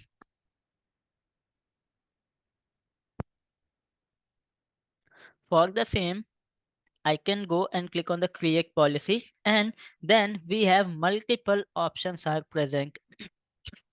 For example, how we want to create our policy. So either we can go with the template, or if we want to create a policy from the scratch, so we can go ahead and create a custom policy as well.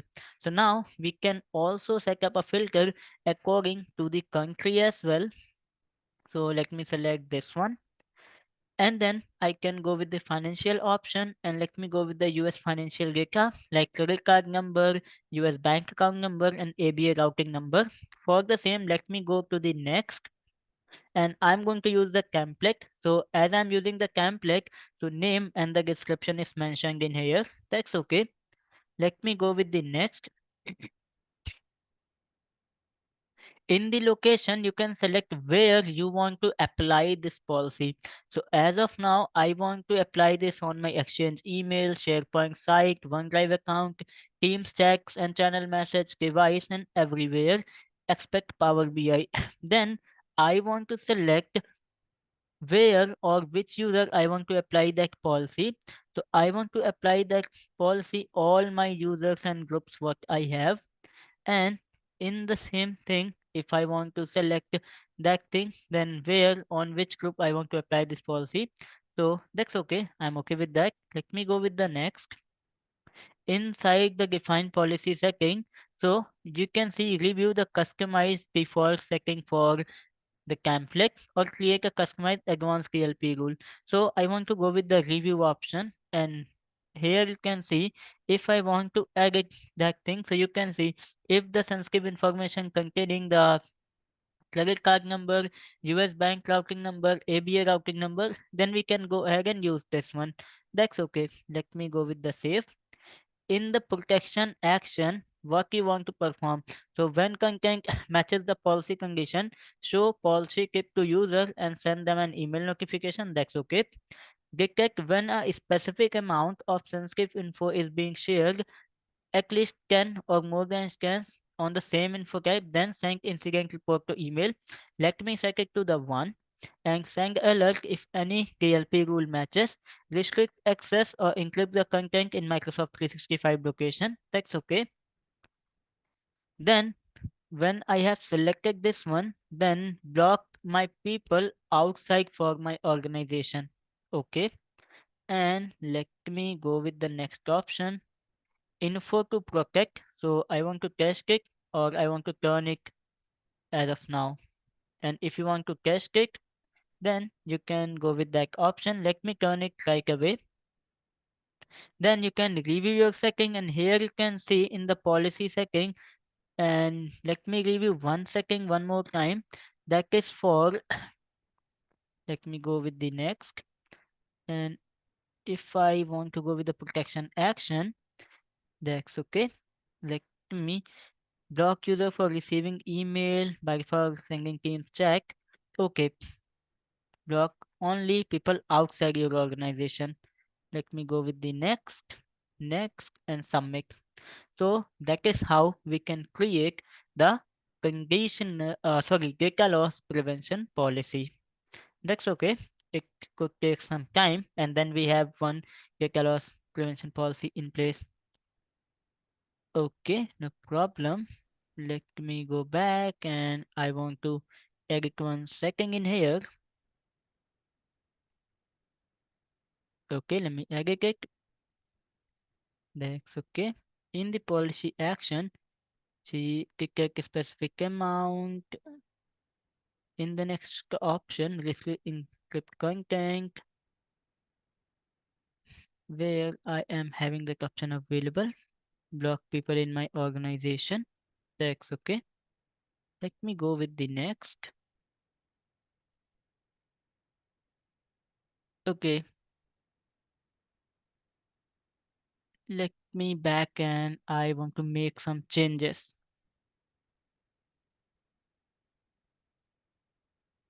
Okay, so I have this policy available, no problem. Maybe there is some glitch. Let me refresh the page, and let me open compliance.microsoft.com, or let me go back in here and let me open compliance portal from this page.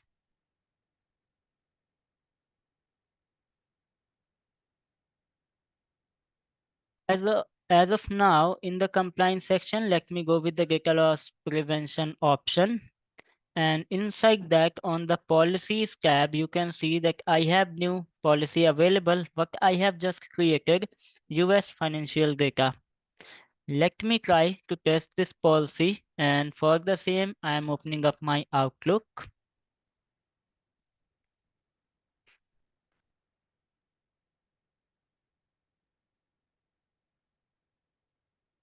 And here I am going to create a new mail, and I want to send this mail outside from my organization.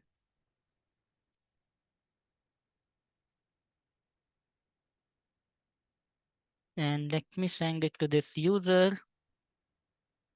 And in the subject, let me type credit card information. We copy it, and this is going to be my body as well. And here I'm going to type credit card number. And here let me type some number randomly, like this is going to be my credit card number, what I want to share in the email. That's okay. And let me click on the send button.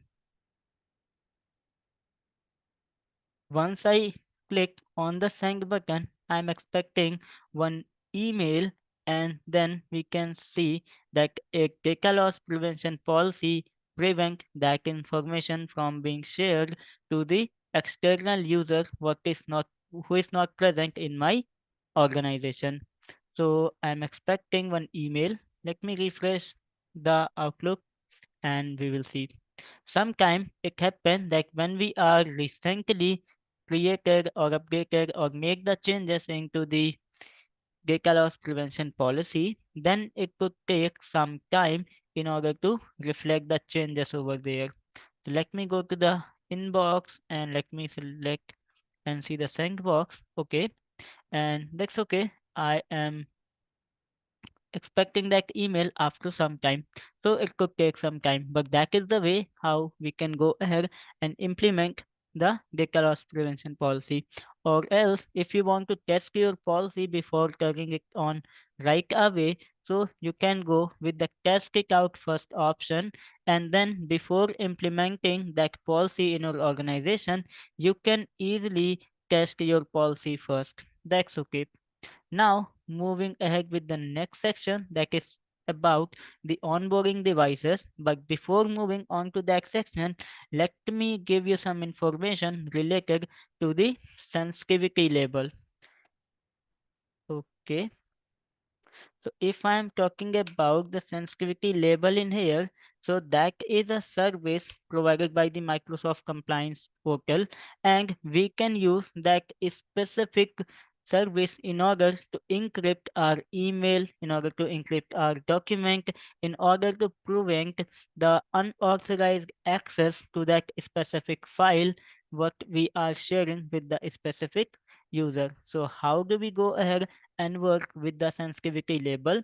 So for the same, first of all, we need to create a sensitivity label. And once we are having the sensitivity label in place, then we can go ahead and create the sensitive label policy for the same. So how do we do that? Here you can see in the data classification,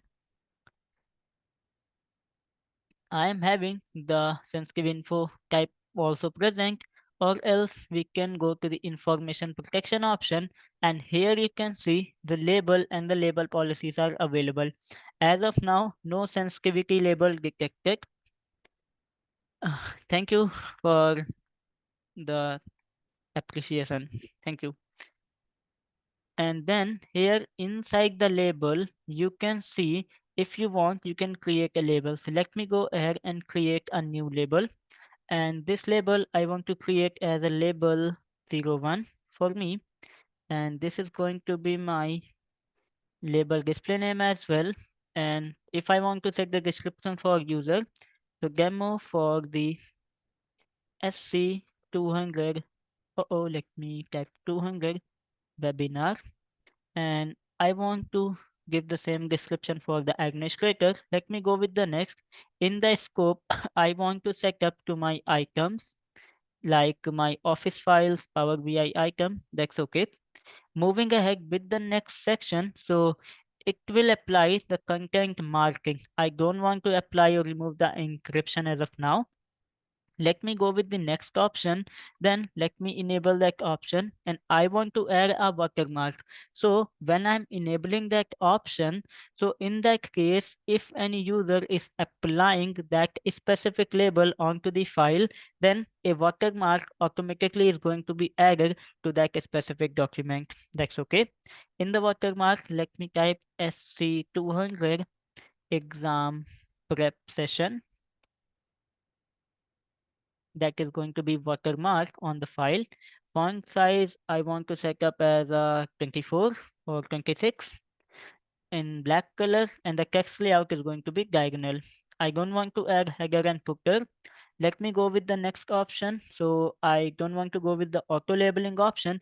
When user is applying the label, then only the label is going to be applied according to the settings what I am selecting, where I want to set up this thing. So we can go with the next option, and then we can finish. And once I click on the create label, then you can see my sensitivity label was created. Then I need to publish that label. So the important thing is that when we are creating the sensitivity label, it's really necessary to publish those label in the sensitivity label policy. If we are not publishing that specific label, then we won't be able to use that label. So let me select my created label, and apart from that, I want to select the confidential and the highly confidential label as well, what I want to publish.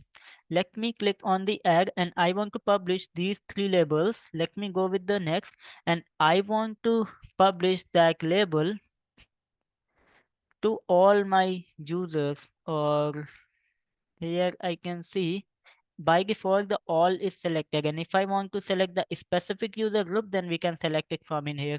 So I want to do it for all my users. Let me go with the next, and here if user wants to remove the label, then user must provide the justification. So we can use this option when we apply the auto labeling option. So in that case, the label is automatically applied on the file. And when user is trying to remove that label, then user have to provide the justification. So as of now, we are not using the auto labeling. So we are not going with that option. That's okay. Let me go with the next option. And here, what is going to be the default label? So none. I don't want to set the default label for the document. Let me go with the same for the email, Power BI, and what is going to be the name of my policy. This is my sensitivity label, policy 01. And let me go with the next. And I want to publish my label. Till the time it is publishing my label, let me quickly make a login to my virtual machine, what I have already created, where I am going to test my sensitivity label, and it is opening up.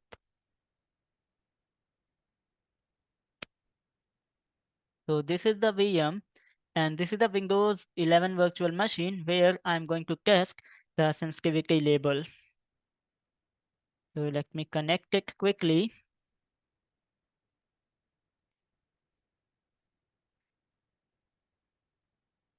I want to connect with my VM, and for the same, I'm providing the my virtual machine credentials. And let me make a login to my machine.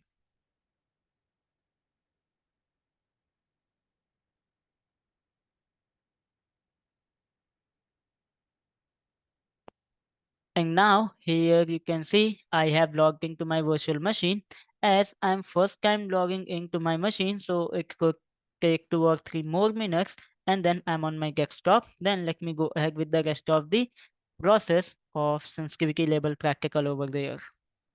So we need to just wait for few more moments.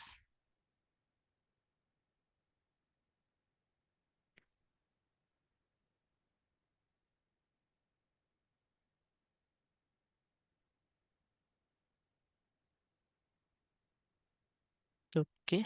And really, if you guys are facing any query and if you guys having any question over there, so just let me know. I'm really happy to answer all the queries from your end.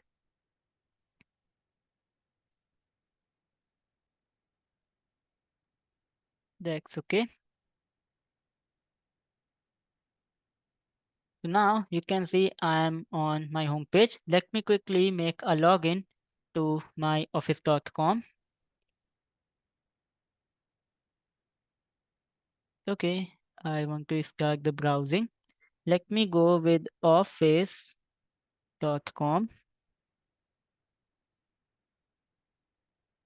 And I want to make a login to Office with my admin credentials, what I'm using for the demonstration.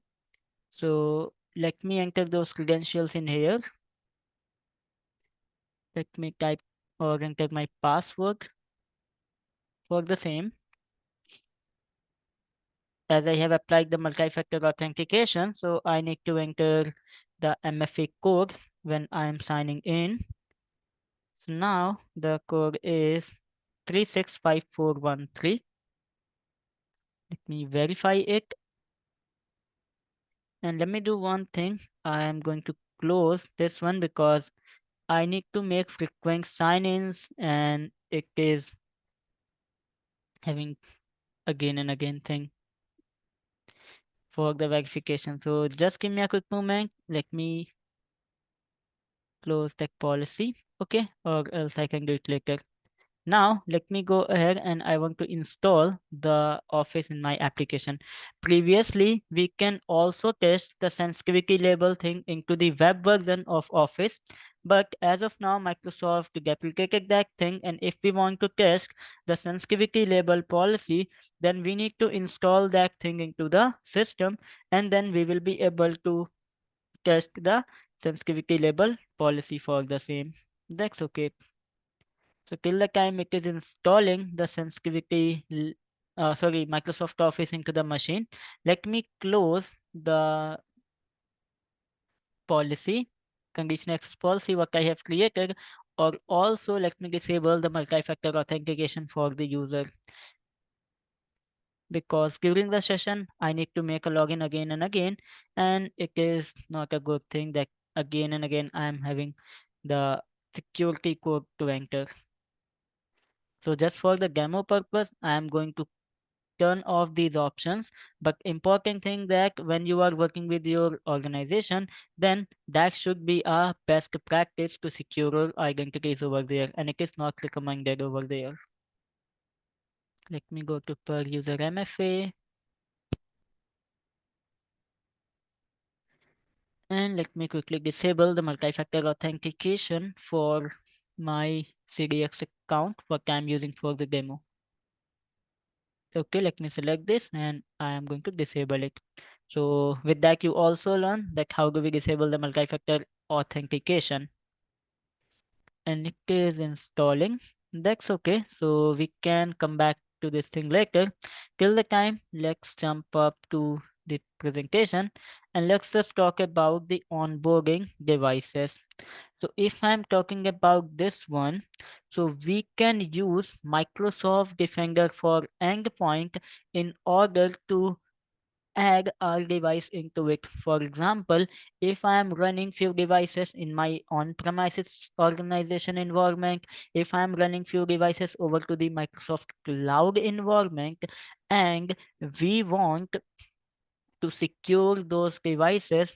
So in that case, what we can do, we can use this onboard device option, what we have present into the Microsoft Defender for Endpoint. And when we add our device with Microsoft Defender for Endpoint, then it will start detecting the different threats what we are having inside our devices, and if there's any threat available, then it will give us the information for the same, and from where we can see that onboard device option. So I am moving back to my security and compliance portal, and in sorry security portal, so let me go to Microsoft Defender over there, that is security.microsoft.com, and from in here you can see I'm having this devices option available, and from in here we can see the devices what I have attached as a part of my this device inventory and as a part of my Microsoft Defender for Endpoint. So the important thing is that in our incident thing, when we are talking about the incident, I showed you few incident what I have generated with that specific device. So now here you can see I have two devices attached over there, like Abhishek and my desk. So my desk is my personal laptop what I'm using for the session, and this is my another device what I'm having with me. So I have already added these two devices for the demo purposes. As of now, when we are onboarding a new device, so it could take 10, 15 or 20 minutes in order to show that device in the portal. So that's why for the proper demonstration, I have already added these two devices in the device inventory. And don't worry, I'm also going to show you that if you want to onboard a new device, then how do we do that? So don't worry about it. And inside the device, when I'm selecting any device, then I will be able to see all the details that is related to that specific device. And in that specific device, if we are having any alert, if we are having any incident available, then we can see all the things from in here. And from this section you can see we can initiate the automated investigation. So as you see one thing here, that inside the incident I am having one incident available, and here you can see I have one more thing available, that is active keygen hack tool is run. And if I want to run the investigation for the same, so then inside the devices section we can select the specific device, and from that specific device we can go with that option, that is initiate automated investigation. And now you can see successfully initiated automated investigation on the selected device, and after some time we will be able to see that how investigation work, and we can see all the details over there. And inside the incident, let me select the incident, and here you can see the automated investigation is started, and here we can see all the investigation details what I have run. So now you can see the investigation is running, and when I have started this one, and what are the files are going to be analyzed, which services analyzed during the investigation, which device and which user is going to be analyzed during the investigation, how many alerts I have, and how many entities are scanned, like files, services, drivers, IP addresses. We can have all the details are available as a part of the automated investigation. So that is how we can also investigate the details if we have device on board in the Microsoft Defender for endpoint. That's okay. So let me move back to my previous practical that is related to Office 365 sensitivity label. And now you can see the Office installed onto my this virtual machine. Let me go to the run, and I'm opening up Microsoft Word, and I want to make a sign in here with my admin credentials. So let me copy my admin user name first. Let me paste it. Let me go with the next. And then I'm going to paste my password. Let me go with the sign in. And once the sign in complete, then we can go ahead with the next steps over there.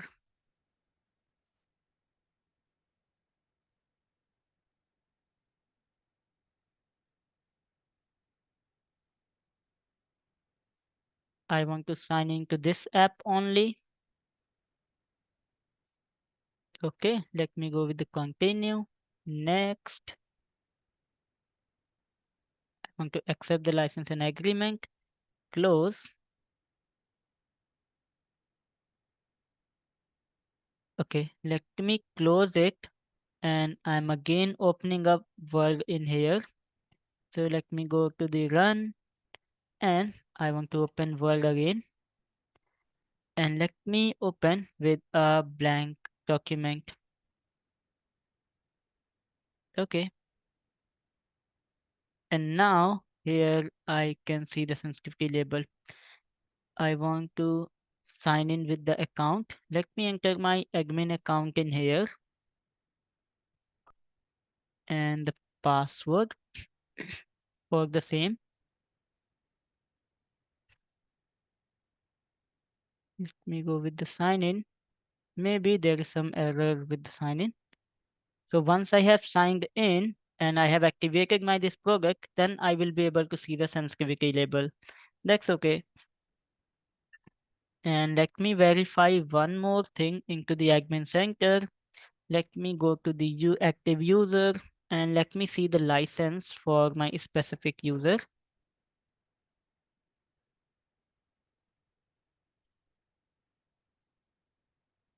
Okay, let me select my Microsoft CDX user, and I need to assign one license to my user. If there is not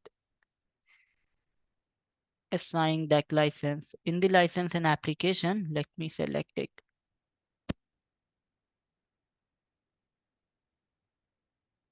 Okay, let me go with my Microsoft CDX user, and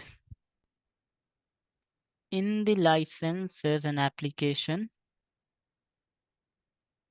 why I'm redirecting again and again.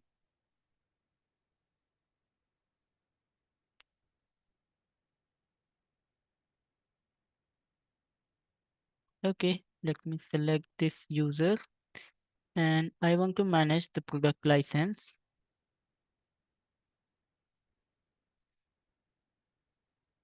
And here you can see Office 365 E3 and E5 is assigned to that specific user. Strange. Let me try to make a sign in again. Go with the sign out, and I want to make a sign in again with my this account. And if I won't be able to sign in with that account, so I can do one more thing. I can make a sign in with another account. That's not a problem. Let me try to test this account first.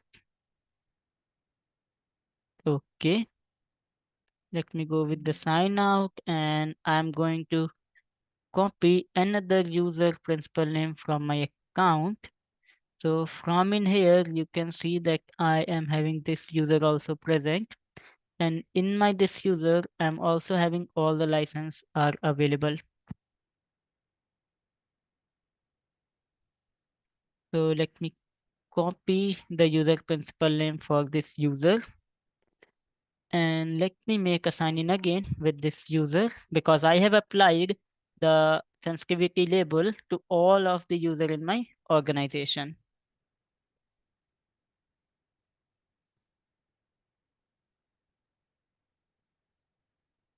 Okay, no problem. So as of now, let me go with the next option.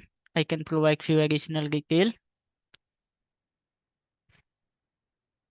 So now here you can see a real-time example that when you make changes into the policies, then it could take some time. As I off the conditional access policy, but it could take some time to reflect changes. That's okay. Let me provide the details. And the code is 669816.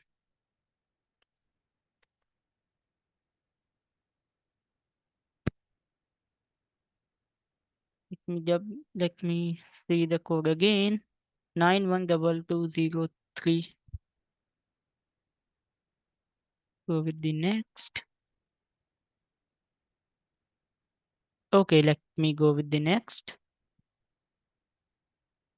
And done.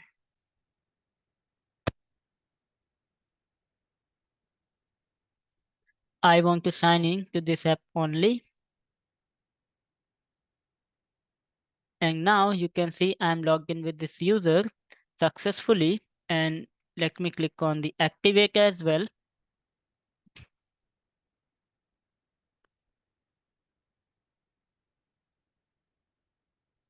Okay, let me close world and I want to open it once again.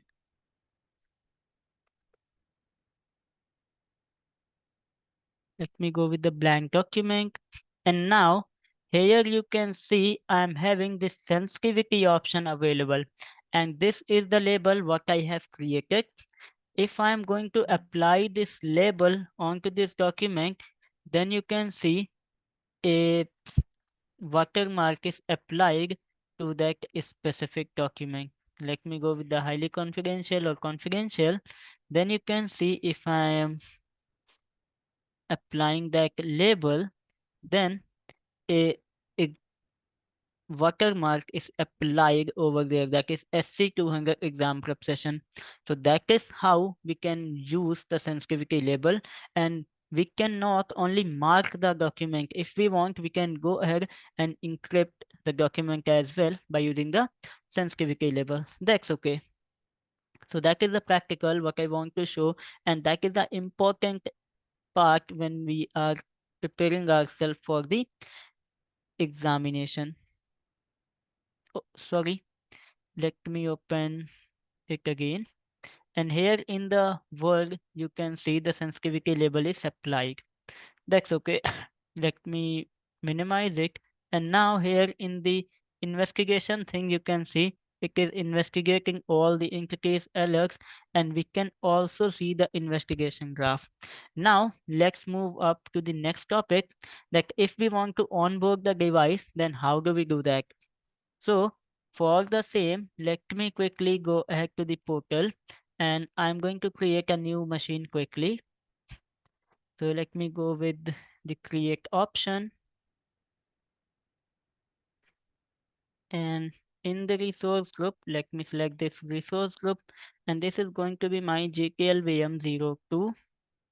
I want to use Windows 10 Pro as of now. In the username, let me go with this one. Let me define the password for the same. Let me confirm it. And I want to go with the review and create. As of now, I don't want to make any changes into it. And once I have this virtual machine in place, then I am going to onboard this device into Microsoft Defender for endpoint. So it is validating the options what I have selected for creating the virtual machine. Once I have my virtual machine in place, then we can go ahead and onboard that device to Microsoft Defender for endpoint. Till the time the virtual machine deployment is in progress, let me go back to the security portal and show you from where we can onboard the device and what are the different options which do we have available in order to onboarding the device over there. So in this portal here you can see we are having those options are available. In the device section we can see all the devices what I have available. If we want to export that information, so we can easily export that information into a CSV file, and in that specific CSV file, we are having all the details are available related to my device. Like you can see here that what is the device name, what is the device ID, is it in the domain or the work group, when the class device updated, which OS is used by the device, which is the feature, is the device is Azure Active Directory joined, what is the IP address that is assigned to that specific device, what is the risk level, and all the informations are available related to that device. Apart from that, if we want to onboard a new device, then we can go to the settings option. Inside the setting, you can see one option endpoint. And when we select the endpoint option from in here, then we can have those options are available. Let me scroll it down and here you can see device management. And inside the device management, we are having two different options are present. The first one that is on board and the next one that is off board. So if we want to remove the device or disconnect the device from the Microsoft Defender for endpoint, in that case, we can use offboarding option. If we want to add a new device to Microsoft Defender for endpoint, so in that case, we can go ahead and use the onboarding option for the same. So first of all, we need to select which operating system we have installed on the device, what we want to onboard onto the Microsoft Defender for endpoint. Then we need to select which deployment method we want to use, and we can use those options. So we can go for the local script for up to 10 devices. Apart from that, we can go for the group policy thing, or else we can go with the Microsoft Endpoint Configuration Manager. We can go for the Microsoft device management, sorry, mobile device management and Microsoft Intune. So we can have multiple options are present. As of now, let me go with the local script. But when I click on this option, download onboarding package, then it will download one script into my computer and we have to run that specific script onto the device which we want to onboard. So now let me go to the Azure portal and check the status that my virtual machine is created or not. Okay, so let me open up portal.azure.com.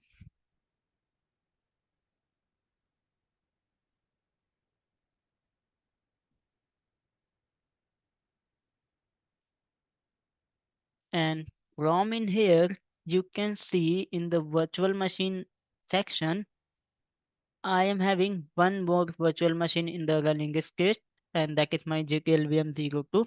Let me quickly connect with my this virtual machine. So till the time we are connecting with my virtual machine, so we can do one thing, we can take a quick short 5-minute break in here, and then we can go with the rest of the session. So we can take a quick 5-minute break in here and let's meet again after the quick 5 minutes break.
Hi everyone, and welcome back again in the exam prep session for SC-200.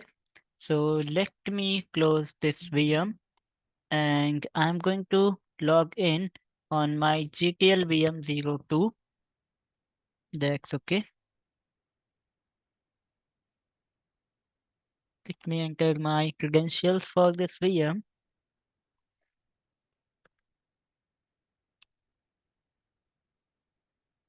Okay, and it is opening up.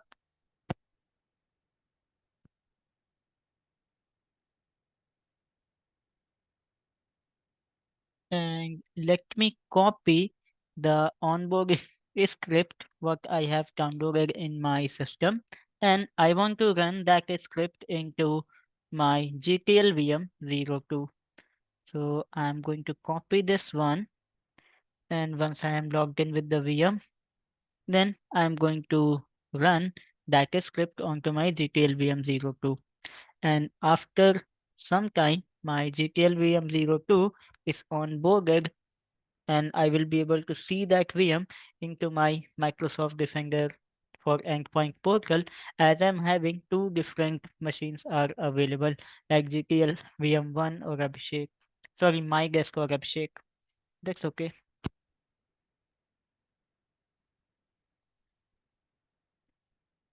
Now here you can see that I'm having the desktop of this VM. Let me copy that script in here, and for the smooth practical I'm turning off the firewall, but that is not recommended. You can configure the firewall settings accordingly if there is any requirement, but for the smooth practical and the demonstration I'm turning off the firewall in here. Okay, now let me extract the script from the zip folder or zip file, sorry, and this is the script what I have to run. And let me right click on the script, and I want to run this as an administrator. The important thing is that when you are running that script, you must have to run this script as an administrator. Let me go with yes option. And now you can see, first of all, it is testing for the admin privileges. And when the privileges is done, then it is performing the onboarding operation. And in a few moments, we will be able to see one message that your device is successfully onboarded and the different details what we have. So we need to just wait for 1 or 2 minutes. That's okay. So it is starting the service. If that service is not already running,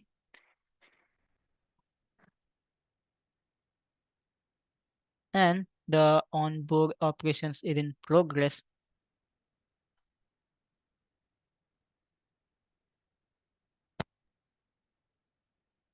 And now you can see waiting for the service to start, successfully onboarded machine to Microsoft Defender for Endpoint. So that script done his work. And when I am moving back to my portal, and let me go back to the devices once. So from in here on the devices section where it is, let me open a devices into a new tab. Then it could, my apologies, it could take some time in order to show my GTL VM in the device list. So after 5 or 10 minutes, we will be able to see our GTL VM2 as a part of the device inventory for my Defender for Endpoint. Let me do one more thing for the working verification. Here is one script provided by the Microsoft, and we can run this script in order to verify that the device is properly onboarded and reporting to the services.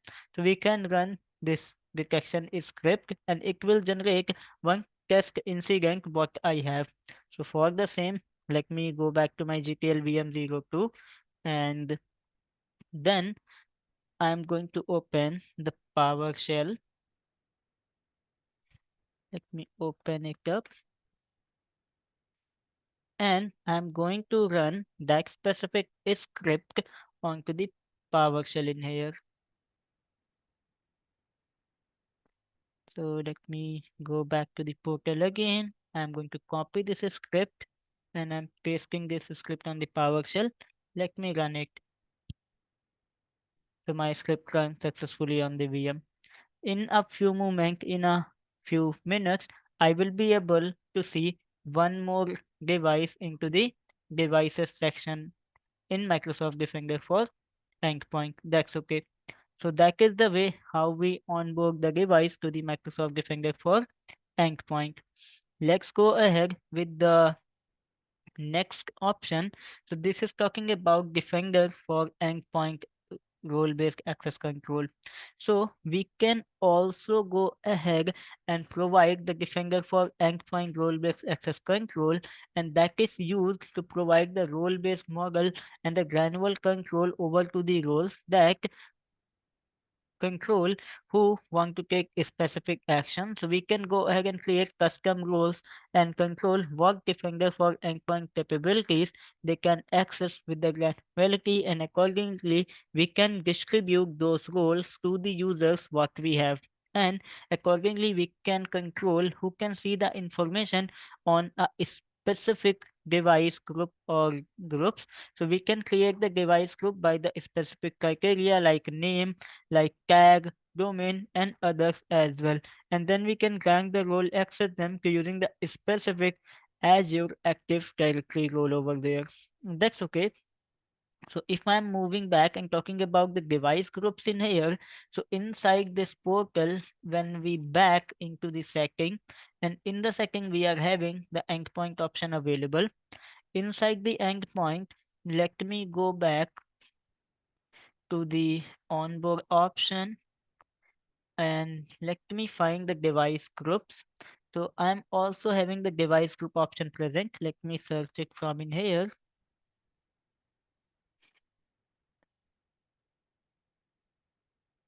And no, I don't want to search device group as a file.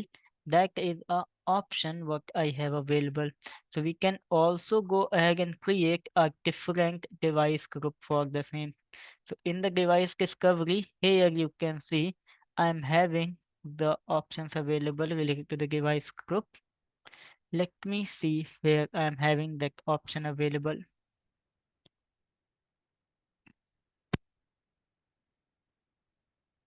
Just give me a quick moment.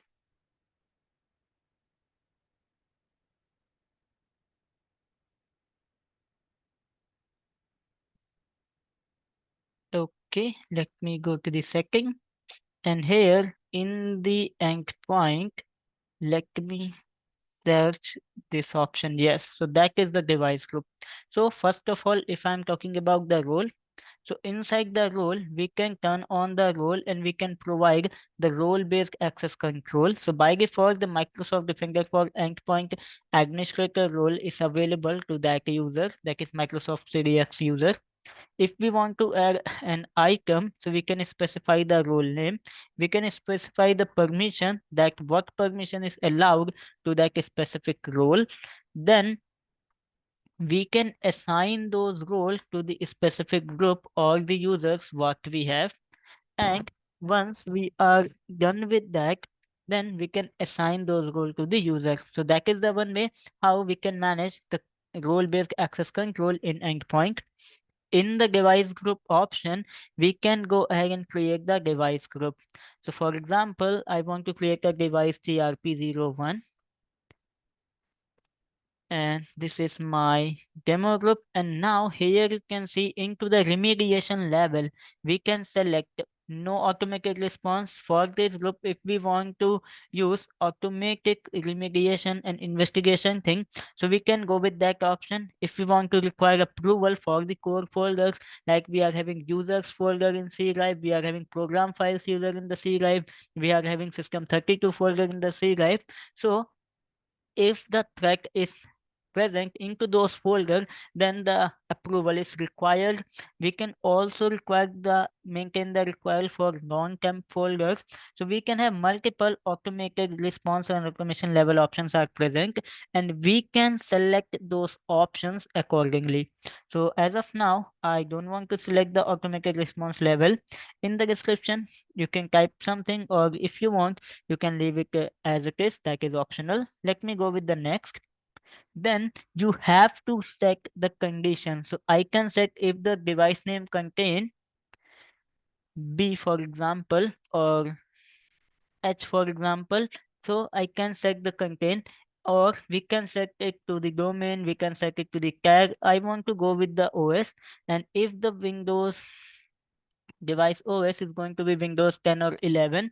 In that case, I want to add that device into the group. Let me show on the preview. And now here you can see I'm having all the devices are available, which is running on the Windows 10 or Windows 11. So I am having device Abhishek, GTLVM02 and MyDesk available. Let me go with the next. If I want to set up the user access, then we can go with that. Otherwise, we can go with gun. So we can go to the role and then we can select the role as well.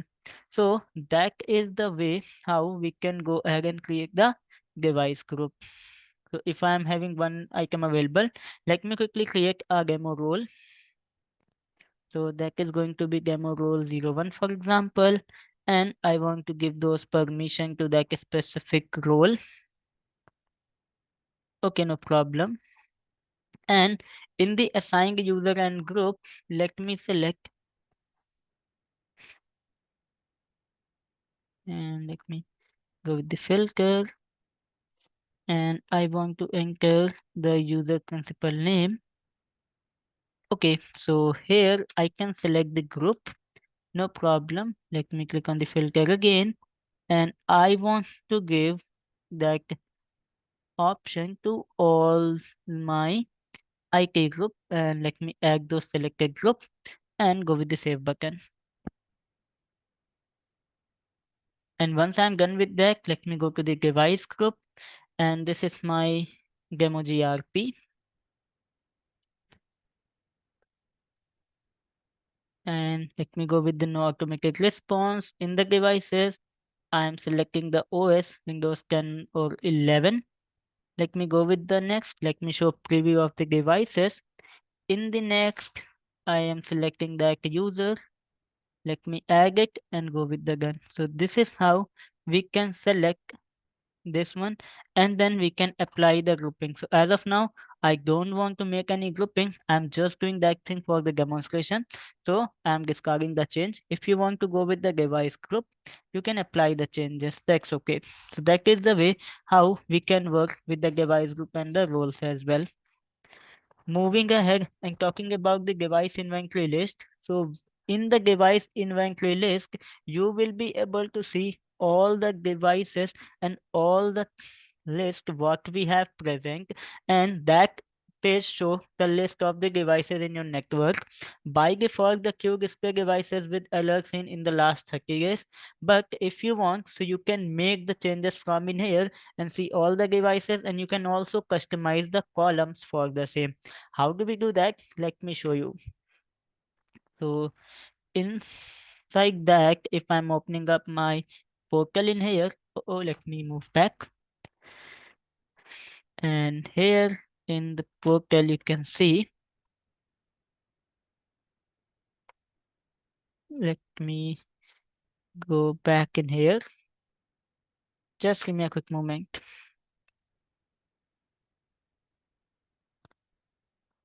I am moving back to this option. And here you can see if I am moving back to my portal. So in that portal, you can see I am having that option available for the device group.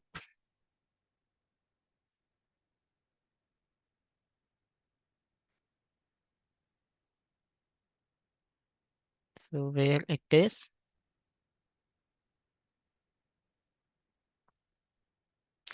So here you can see inside the devices option, I am having this device inventory option present. So let me select this option where it is. Let me go with the device option.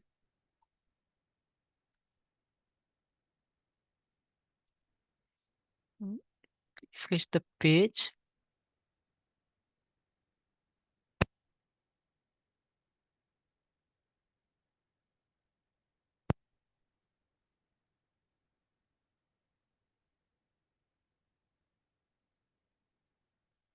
And here I can go with one option that is devices.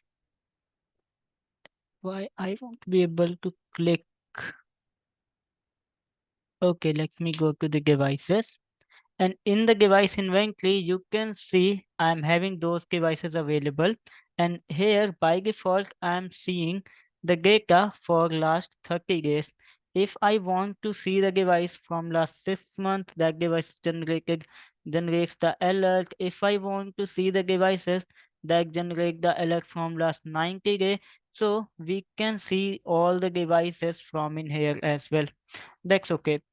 If we want to go with the customize column option, so from in here we can also go with the customize column option. Let me select it to the 1 day, and in the customize column we can see that how many columns we want to see in the page. We want to see the name, domain, risk level, exposure level. So we can go ahead and see all the options what we have present. So that is the one way how we can go ahead and work with that specific option. That's okay. Apart from that, if I am talking about this filter, so in this filter, we can see the devices according to the risk level. We can see the devices according to the exposure level. We can see the device according to the platform, Windows version. So we can have multiple options are present inside the device inventory list. That's okay. Now, moving ahead to the next slide, so it is talking about the investigating the device. So if I'm talking about this option that is investigating the device, so when we investigate any device, so in the investigation, we can see the specific detail, what is the device details, what we have, what is the response action. We can see the different tabs like overview, alert, timeline, security recommendation, software inventory, discovered vulnerability, missing KBs for any missing update. And we can have different cards available like what is the active alert, which user is logged into the device, what is the security assessment of that specific device. So we can have those options are present as a part of device investigation. That's okay. So let me show you the device investigation thing. So here in the portal, you can see I have already initiated one automated investigation. And now here you can see my investigation is completed. And here inside the investigation thing, you can see all the details. So inside the investigation is complete in 9 minutes 35 seconds. How many devices are scanned into that investigation? How many entities are analyzed? In which how many files analyzed? How many processes analyzed? Services, drivers, IP address, and persistent methods are analyzed. And accordingly, you can see the alert, devices. You can go with the entities and the logs. So all the logs from your device also going to be analyzed as a part of the investigation over there. And now you can see all the logs that is related to that specific device, Abhishek. Apart from that, if there is any threat found, then based on that, we can also see the different evidences that is related to that specific alert. Apart from that, if I'm talking about the device investigation, so if I move back to the device and then let me select the device Abhishek from the device inventory list. Let me refresh the page.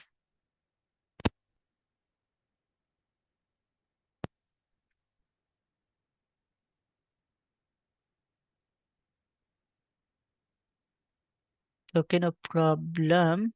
If I'm not seeing the devices, let me go to the incident and from in here, we can select the specific incident as well.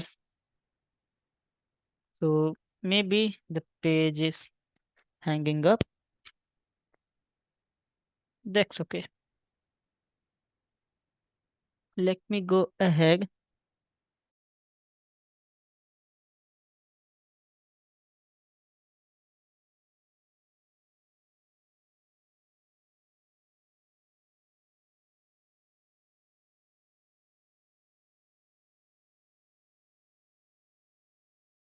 Hi everyone. No, I'm not finished. Maybe there is some network glitch. So now I'm visible and clear in the session. Please mark your confirmation, then I can go ahead. Okay, thank you for the confirmation. So I am talking about the device investigation. So for the same, here you can see if I am moving to the security.microsoft.com, and in that case, here I can go to my device.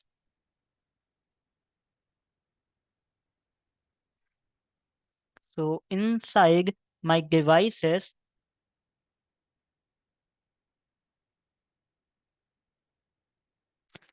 let me select my this device,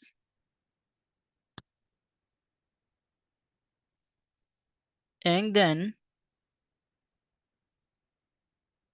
here you can see I can report the device accuracy.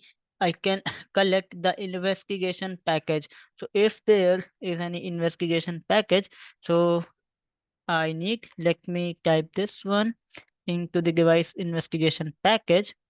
So let me go with that option, and I want to go with the confirm. And then in the action center, I will be able to get all the investigation package available with me that is related to the investigation. So now here you can see package collection will be submitted, and after some time I will be having those details available onto my this email. Same as like that, if we are founding and if we are having any threat onto that device, then what we can do, we can isolate that device from the network, and by using that option we can stop, and we can stop the spreading of the threat over there. That's okay. Now let me move back to the presentation, and if I'm talking about the device action, so as I told you that when we investigate a device and we are performing some action like collecting the data, remotely accessing the machine, isolating the device, restricting the app institution, running the antivirus on the device, so we can have those options are available when we are working on the device. If we am talking about the investigation action, so I showed you that how do we go ahead and initiate a automated investigation, how do we collect the investigation packages for the same. Let me show you how do we initiate the live response session on the device. So if you want to initiate, my apologies, live response session, then in that case you need to enable that setting first. So let me go to the setting, and inside the setting on the endpoint, you can see one setting for the live response. And if you want to take a live session or go with the live response thing, then you have to configure that setting. And here you can see, let me allow the live response for unassigned script execution, and that's okay. Once I'm having those settings available, let me go and save those preferences. And once I have saved those preferences, then let me refresh the page.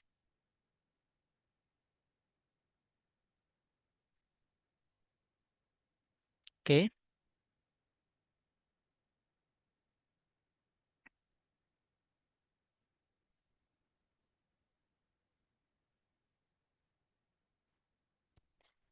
And then we will be able to see all the live response session options for the device. So let me go to the device,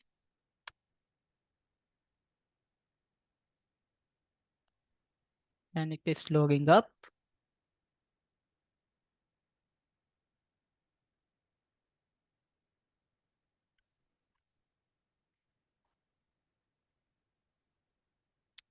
me open the security center on another tab as well.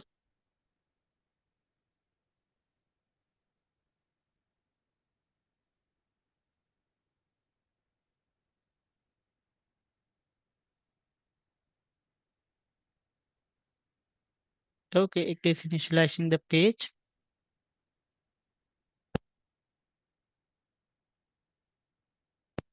That's okay. In the device inventory, I am selecting my specific device, this one, and then I can go for the live response session.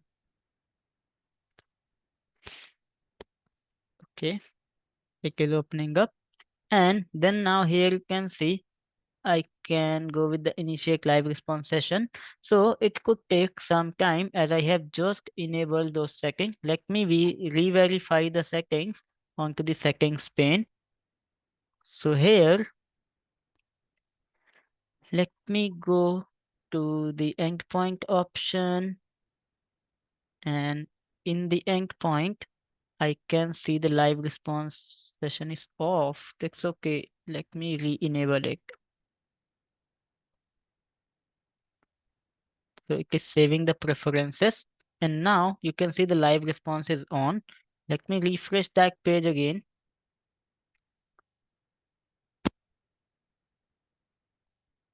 And by having the live response on, what we can do, we can run few commands. And when we collecting the investigation package, we can go ahead and contain those details onto that package like auto run, install program, network connection, prefetch file, processes, schedule task, security event log, services, SMB session system. So we can have all those information present as a part of the investigation package when we are collecting the investigation package over there. So now my page is refreshed, and here I can initiate the live response session. So it is loading the live response session for me. Then I can go ahead and run few commands in order to test, or if we want to perform something. So now here you can see it is connecting me through the console, and through the console I can have see the device detail options available, and in the console I can run few commands in order to work with that. And in the log section we can see how many commands I have run when I have connected with that. So once it will connected, then I will be able to see those things in here. So if your device is offline, then you won't be able to connect with the live response session with those device. So if I want to connect with the live response session on any other device, so we can go and go with the live response session for another device as well. And once we are logged into the console, then we can run the commands accordingly. And now here you can see the session established. I can run the directory command in order to see the directory for that device, like what are the different directories are present over there. So now here you can see I'm having those directories are available. If I want to run something, then we can have multiple commands are available. If I want to download any file to the library, so we can download from in here. So that is how we can initiate the live response session in order to run the investigation from our end. Let me disconnect the session. And let's go ahead. So that is the option for investigation the file. So we already seen that how do we go ahead and investigate the file? What are the different options which do we have when we are having the investigation?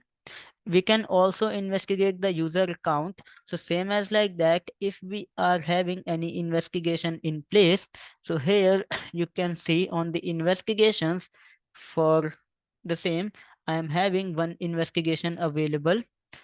Okay, maybe we need to use some filters. Okay, no problem. What I can do, I can go to the incident, and from the incident we can select the investigation. What is the automated investigation? And from in here, if I want to go with the user, so we can see and investigate the user, and those options which do we have available for the offline method. oh sorry, manual method. So here if I want to go with the specific user, so we can see those details. So we can investigate the user, and from that dashboard we can see the risk score for the user and different detail when the last user sign in appears. So we can also investigate the user. Same as like that, we can investigate the IP address as well. We can see the alert if we have any alert related to the IP address. We can also investigate the domain name related to the URL detail, contact, name server. We can see the alert related to the URL. We can see the URL that is related to the organization, and we can have multiple observation options are available if we found any domain as a part of the investigation. And those all are the options that we can configure in the automated investigation capabilities which we discussed, like full, where remediate the threat automatically. In the semi, it will require the approval for any remediation. If you set the semi another one, so this will require approval for core folder like your user folder, Windows folder, program files folder as well. In the fourth semi option, you are having the required approval for non-temporary folders for the remediation, as well as you can go with the no automated response if you go with the manual investigation over there. So these all are the things which we already discussed. We already discussed the email notification. So how do we configure those notification rule? So for the same, that is a very simple thing. We can go to the setting, and inside the setting, you can see Microsoft 365 Defender option available. And from in here, we can see the email notification. And if we want to add an incident notification, then we can simply create a policy in here. Then we can go with the next. And accordingly, we can set up the different services and the things, and we can configure the notification. So send notification only per incident, and which options we want to select. So if I want to select the antivirus my screen, so accordingly we are having the alert CVLT option present. Let me go with the next, then we can type the recipient email address. So in that case, I am typing my own email address. Let me send a test email, and let me go with the next and create a rule. As I send the test email, so in the Outlook, you will be able to see that specific email.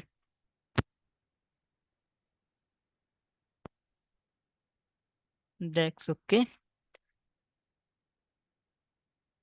So that is how you can set up the incident notification rule. And in the other, let me see if I'm having any mail.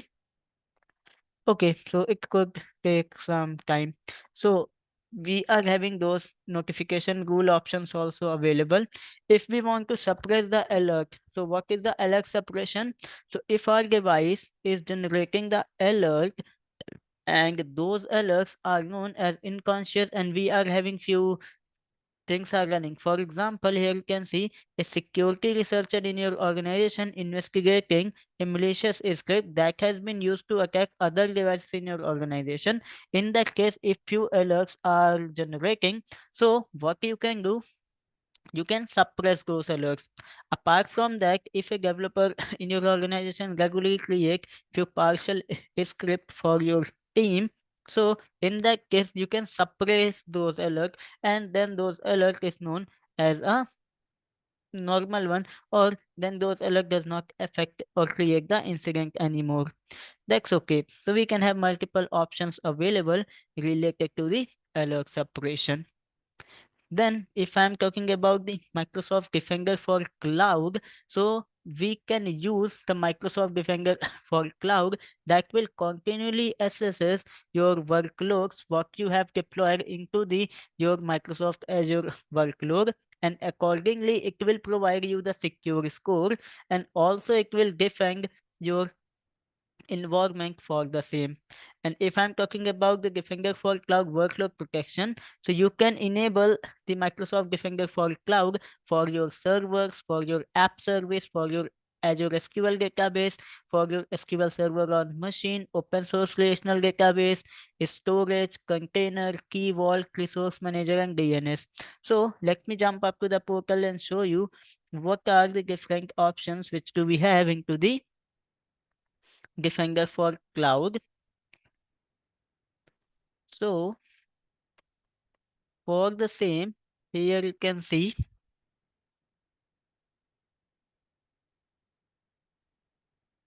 if I am opening up my Azure portal and let me go to the Microsoft Defender for Cloud.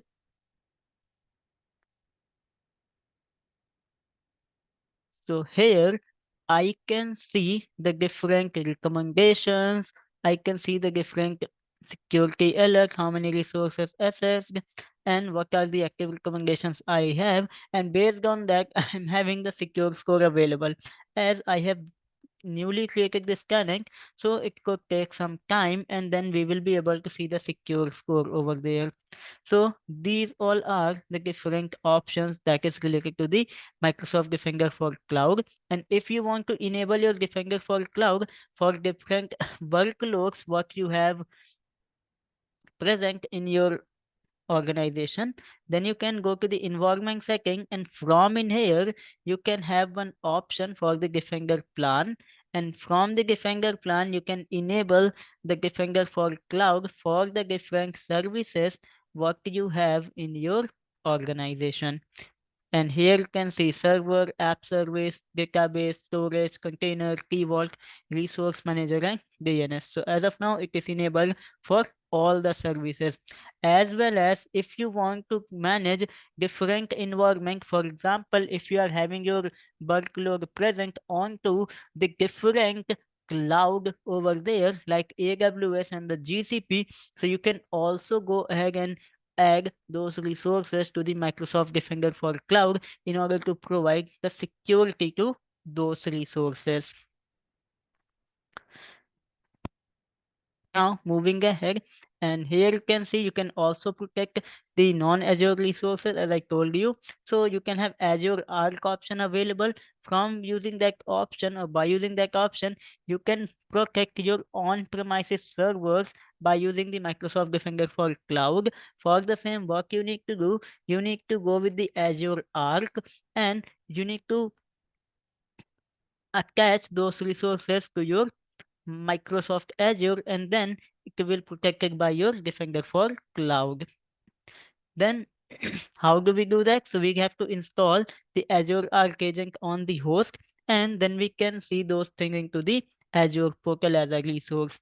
If I'm talking about video without the Azure Arc, so we can deploy the log analytics agent to the Windows or Linux host, and also we can manually deploy the log analytics agent to the Azure Stack VMs if we are running it over here. So that is the two way how we can connect the non-Azure machines to the Microsoft Defender for Cloud. And as I told you, we can have onboarding option also available for the multi-tenant cloud options over there like AWS and Google. So if you want to add those workload to the Microsoft Defender for Cloud in order to protect those resources by Microsoft Defender for Cloud, so you can also go ahead and add those accounts from in here. Either it could be from AWS or the GCP as well. That's okay. Now, moving ahead and talking about the recommendation option. So as of now, in my portal, you can see I don't have any recommendation available, or maybe I'm having one or two. But if you are having your workloads running, so here you can see I'm having those recommendations available. Like I need to encrypt the virtual machine templates, log analytics agent should be installed on the virtual machine. So whatever the recommendations are completed and what recommendations I need to follow in order to maintain the security of my Azure workload. So based on that recommendation, we can utilize those recommendations in order to protect our Azure workload over there. That's okay. Moving ahead and talking about the KQL language. So KQL is known as a crystal query language, and we can run that query in order to get the result, in order to run some query and get some result. For example, if we are having devices available with the log analytics workspace agent to us, and we want to run the event or we want to see the event details from those devices, so we can run the KQL query language.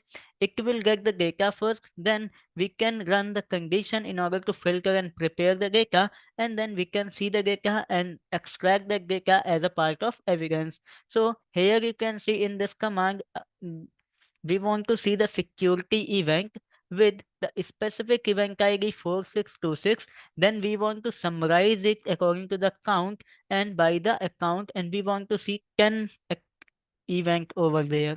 So let me go back to the portal and show you how do we work with the KQL over there.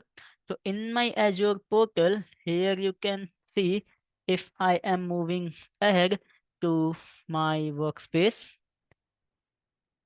And inside my workspace, in the agent management area,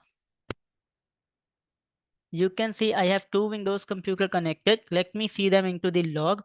So I have already added those computers to that area because it takes some time or approximately 1 or 2 hours in order to get all the logs in here. So for the same, I have already added those computers in my analytics workspace, and then I will be able to see all the details in here. So for example, if I want to check the heartbeat where the operating system type is Windows and the category is Azure Monitor Agent, then we can see the heartbeat. Heartbeat is something by which we can see that whether my computer is connected to the log agent or not. For example, if I want to see the event for the specific computer, so let me type here event and then let me run this query. And now here you can see I will be able to see the event from Abhishek computer and GTL VM01.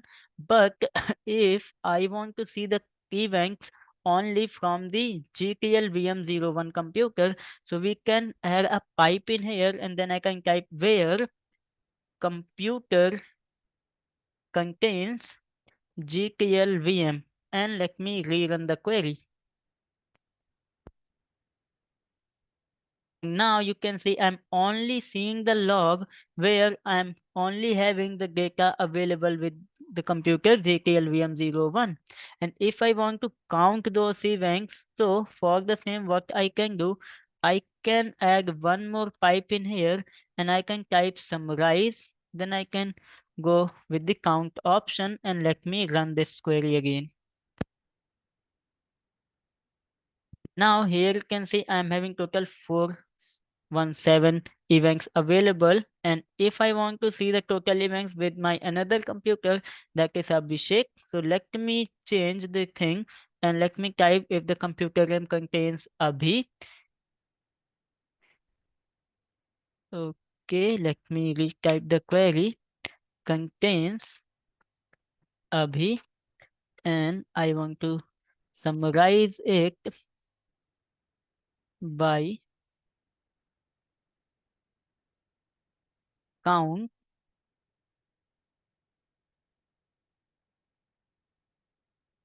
Okay,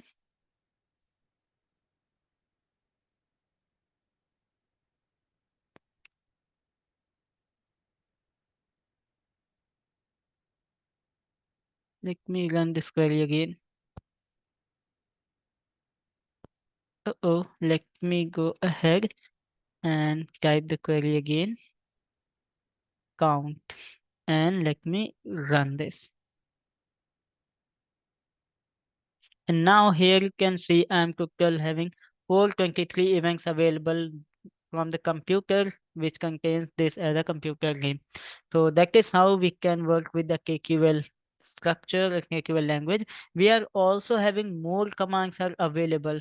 But as of now in this session, we are only focusing few commands, and then when you are learning with the self-paced courses, then you can see the different commands and the things. Apart from that, if I'm talking about the Microsoft Sentinel, so Microsoft Sentinel is having the capability where we can have option that we can ingest the log from the different sources, and once we have all the logs are available, then we can detect and analyze the threats over to that. We can have investigation over to those threats, and then we can respond with the threats with the automation or the manual process as well. Apart from that, if I'm talking about the different components of the Microsoft Sentinel, so we can have data connector available. By using the data connector, we can ingest the data into Microsoft Sentinel from the different sources. We can have log retention option, and by using that option, we can retain the log for the specific period of time what we have ingested into the Microsoft Sentinel. We can have analytics alerts available, and by using that option, we can see the different alerts that is related to the analytics. We can have threat hunting option available, and by using that option, we can hunt different threats. We can go with the incident and the investigation, and also we are having automation playbook option available if we want to go with some automation by using the Microsoft Sentinel. Talking about the next thing, so when we have to use Microsoft Sentinel, so if we want to collect event data from the various source, when we want to perform operations on the data to identify the suspicious activity, and in that case, the security operation include the visualization of the log data, anomaly detection, threat hunting, security incident investigation, automated response to alert and the incident. And we can also decide whether the using of Microsoft Sentinel is right to you. So that is a cloud native SIEM provider, and there is no server to provision or scaling. So that is totally managed by the Microsoft, and it also uses the Microsoft machine learning things in order to investigate or detect the different threats what we have. And you can also go with the hybrid option. So if you have few your on-premises servers are present, then by using the Microsoft Sentinel, you can also get those data from in here. If I'm talking about the requirement, so this will support for multiple cloud environment as well, and this will give you the capability to work with the security operations without having too much administrative overhead. For example, when we are having multiple devices are present into the Defender for endpoint and we want to investigate those devices, so instead of investigating each and everything one by one, we can ingest all the data from the Microsoft Defender for endpoint to the Microsoft Sentinel, and then we can easily go ahead and perform the different threat related things over there. So here you can see in my portal, I am having Microsoft Sentinel instance available, and I also created it for the demo purposes, because if I have just created a Microsoft Sentinel in front of you, then it doesn't contain any data. It could take some time to get the data. So for the same, I have just previously created that thing.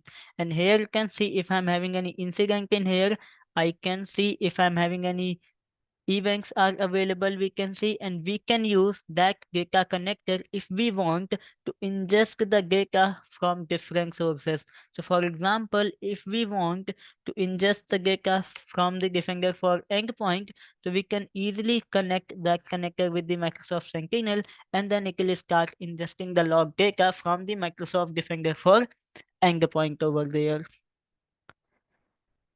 That's okay. And the important thing is that when we are planning for the Microsoft Sentinel, so we can have multiple options are present. We can go with the single tenant where we are having single Microsoft Sentinel workspace for the entire tenant.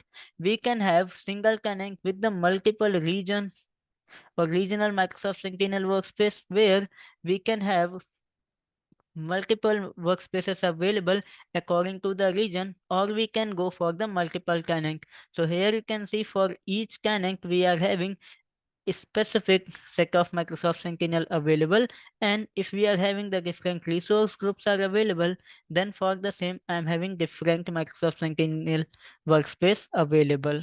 So that is the different deployment methods available for the Microsoft Sentinel.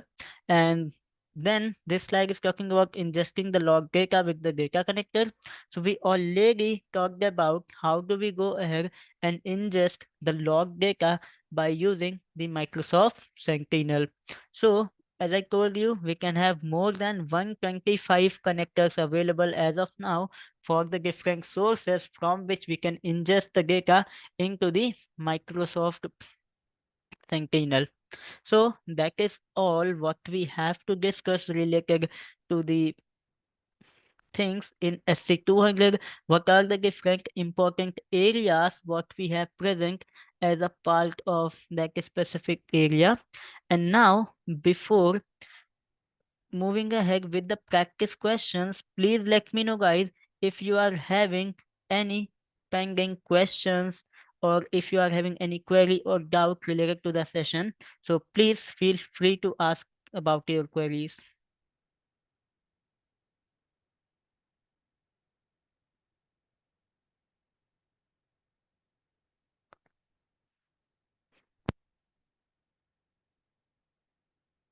Okay, no problem. So let's go ahead with the few practice questions, like how we are going to face the question in the examination. So let's get started with the question number one, and please put your answers on the chat. So the question number one, you need to receive a security alert when a user attempts to sign in from a location that was never used by the other user in your organization.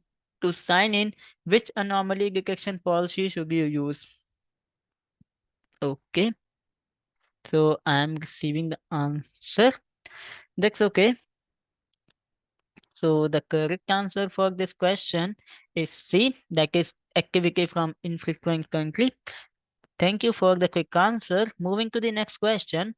You have a Microsoft 365 subscription that uses Microsoft Defender for Office 365.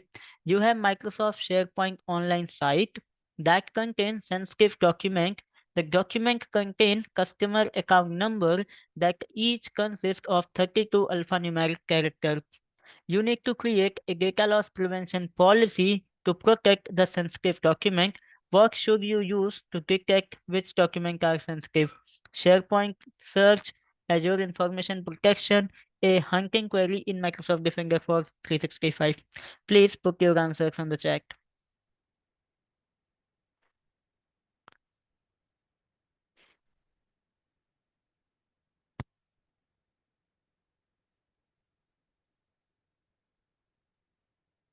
Nope, that's not a correct answer.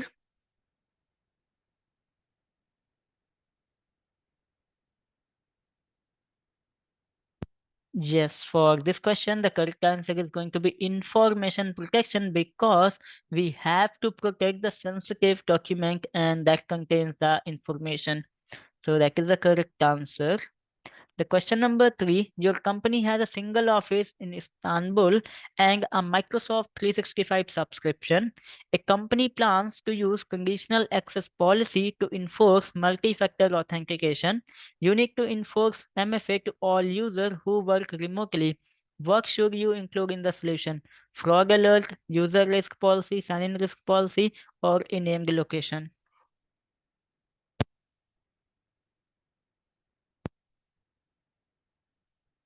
Okay.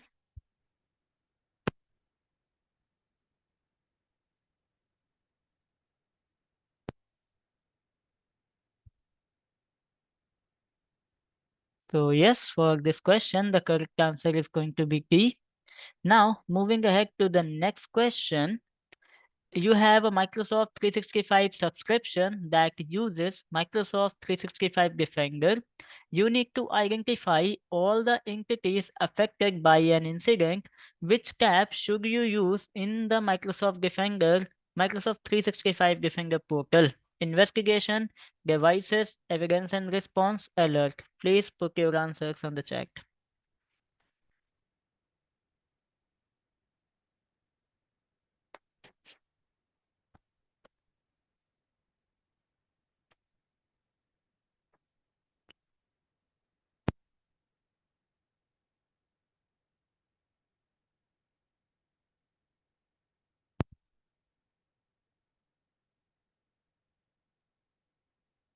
Okay, so for this question, the correct answer is C, that is evidence and response. And in that area, we can see the entities that is affected by an incident. Moving to the last question, that is, you receive an alert from Azure Defender for Key Vault.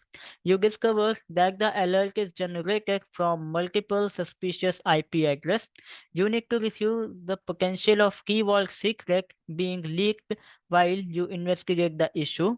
The solution must be implemented as soon as possible and must minimize the impact of legitimate user. What should you use? Modify the access control setting for the key vault, enable the key vault firewall, create an application security group, modify the access package policy for the key vault. Please mark your answers on the chat.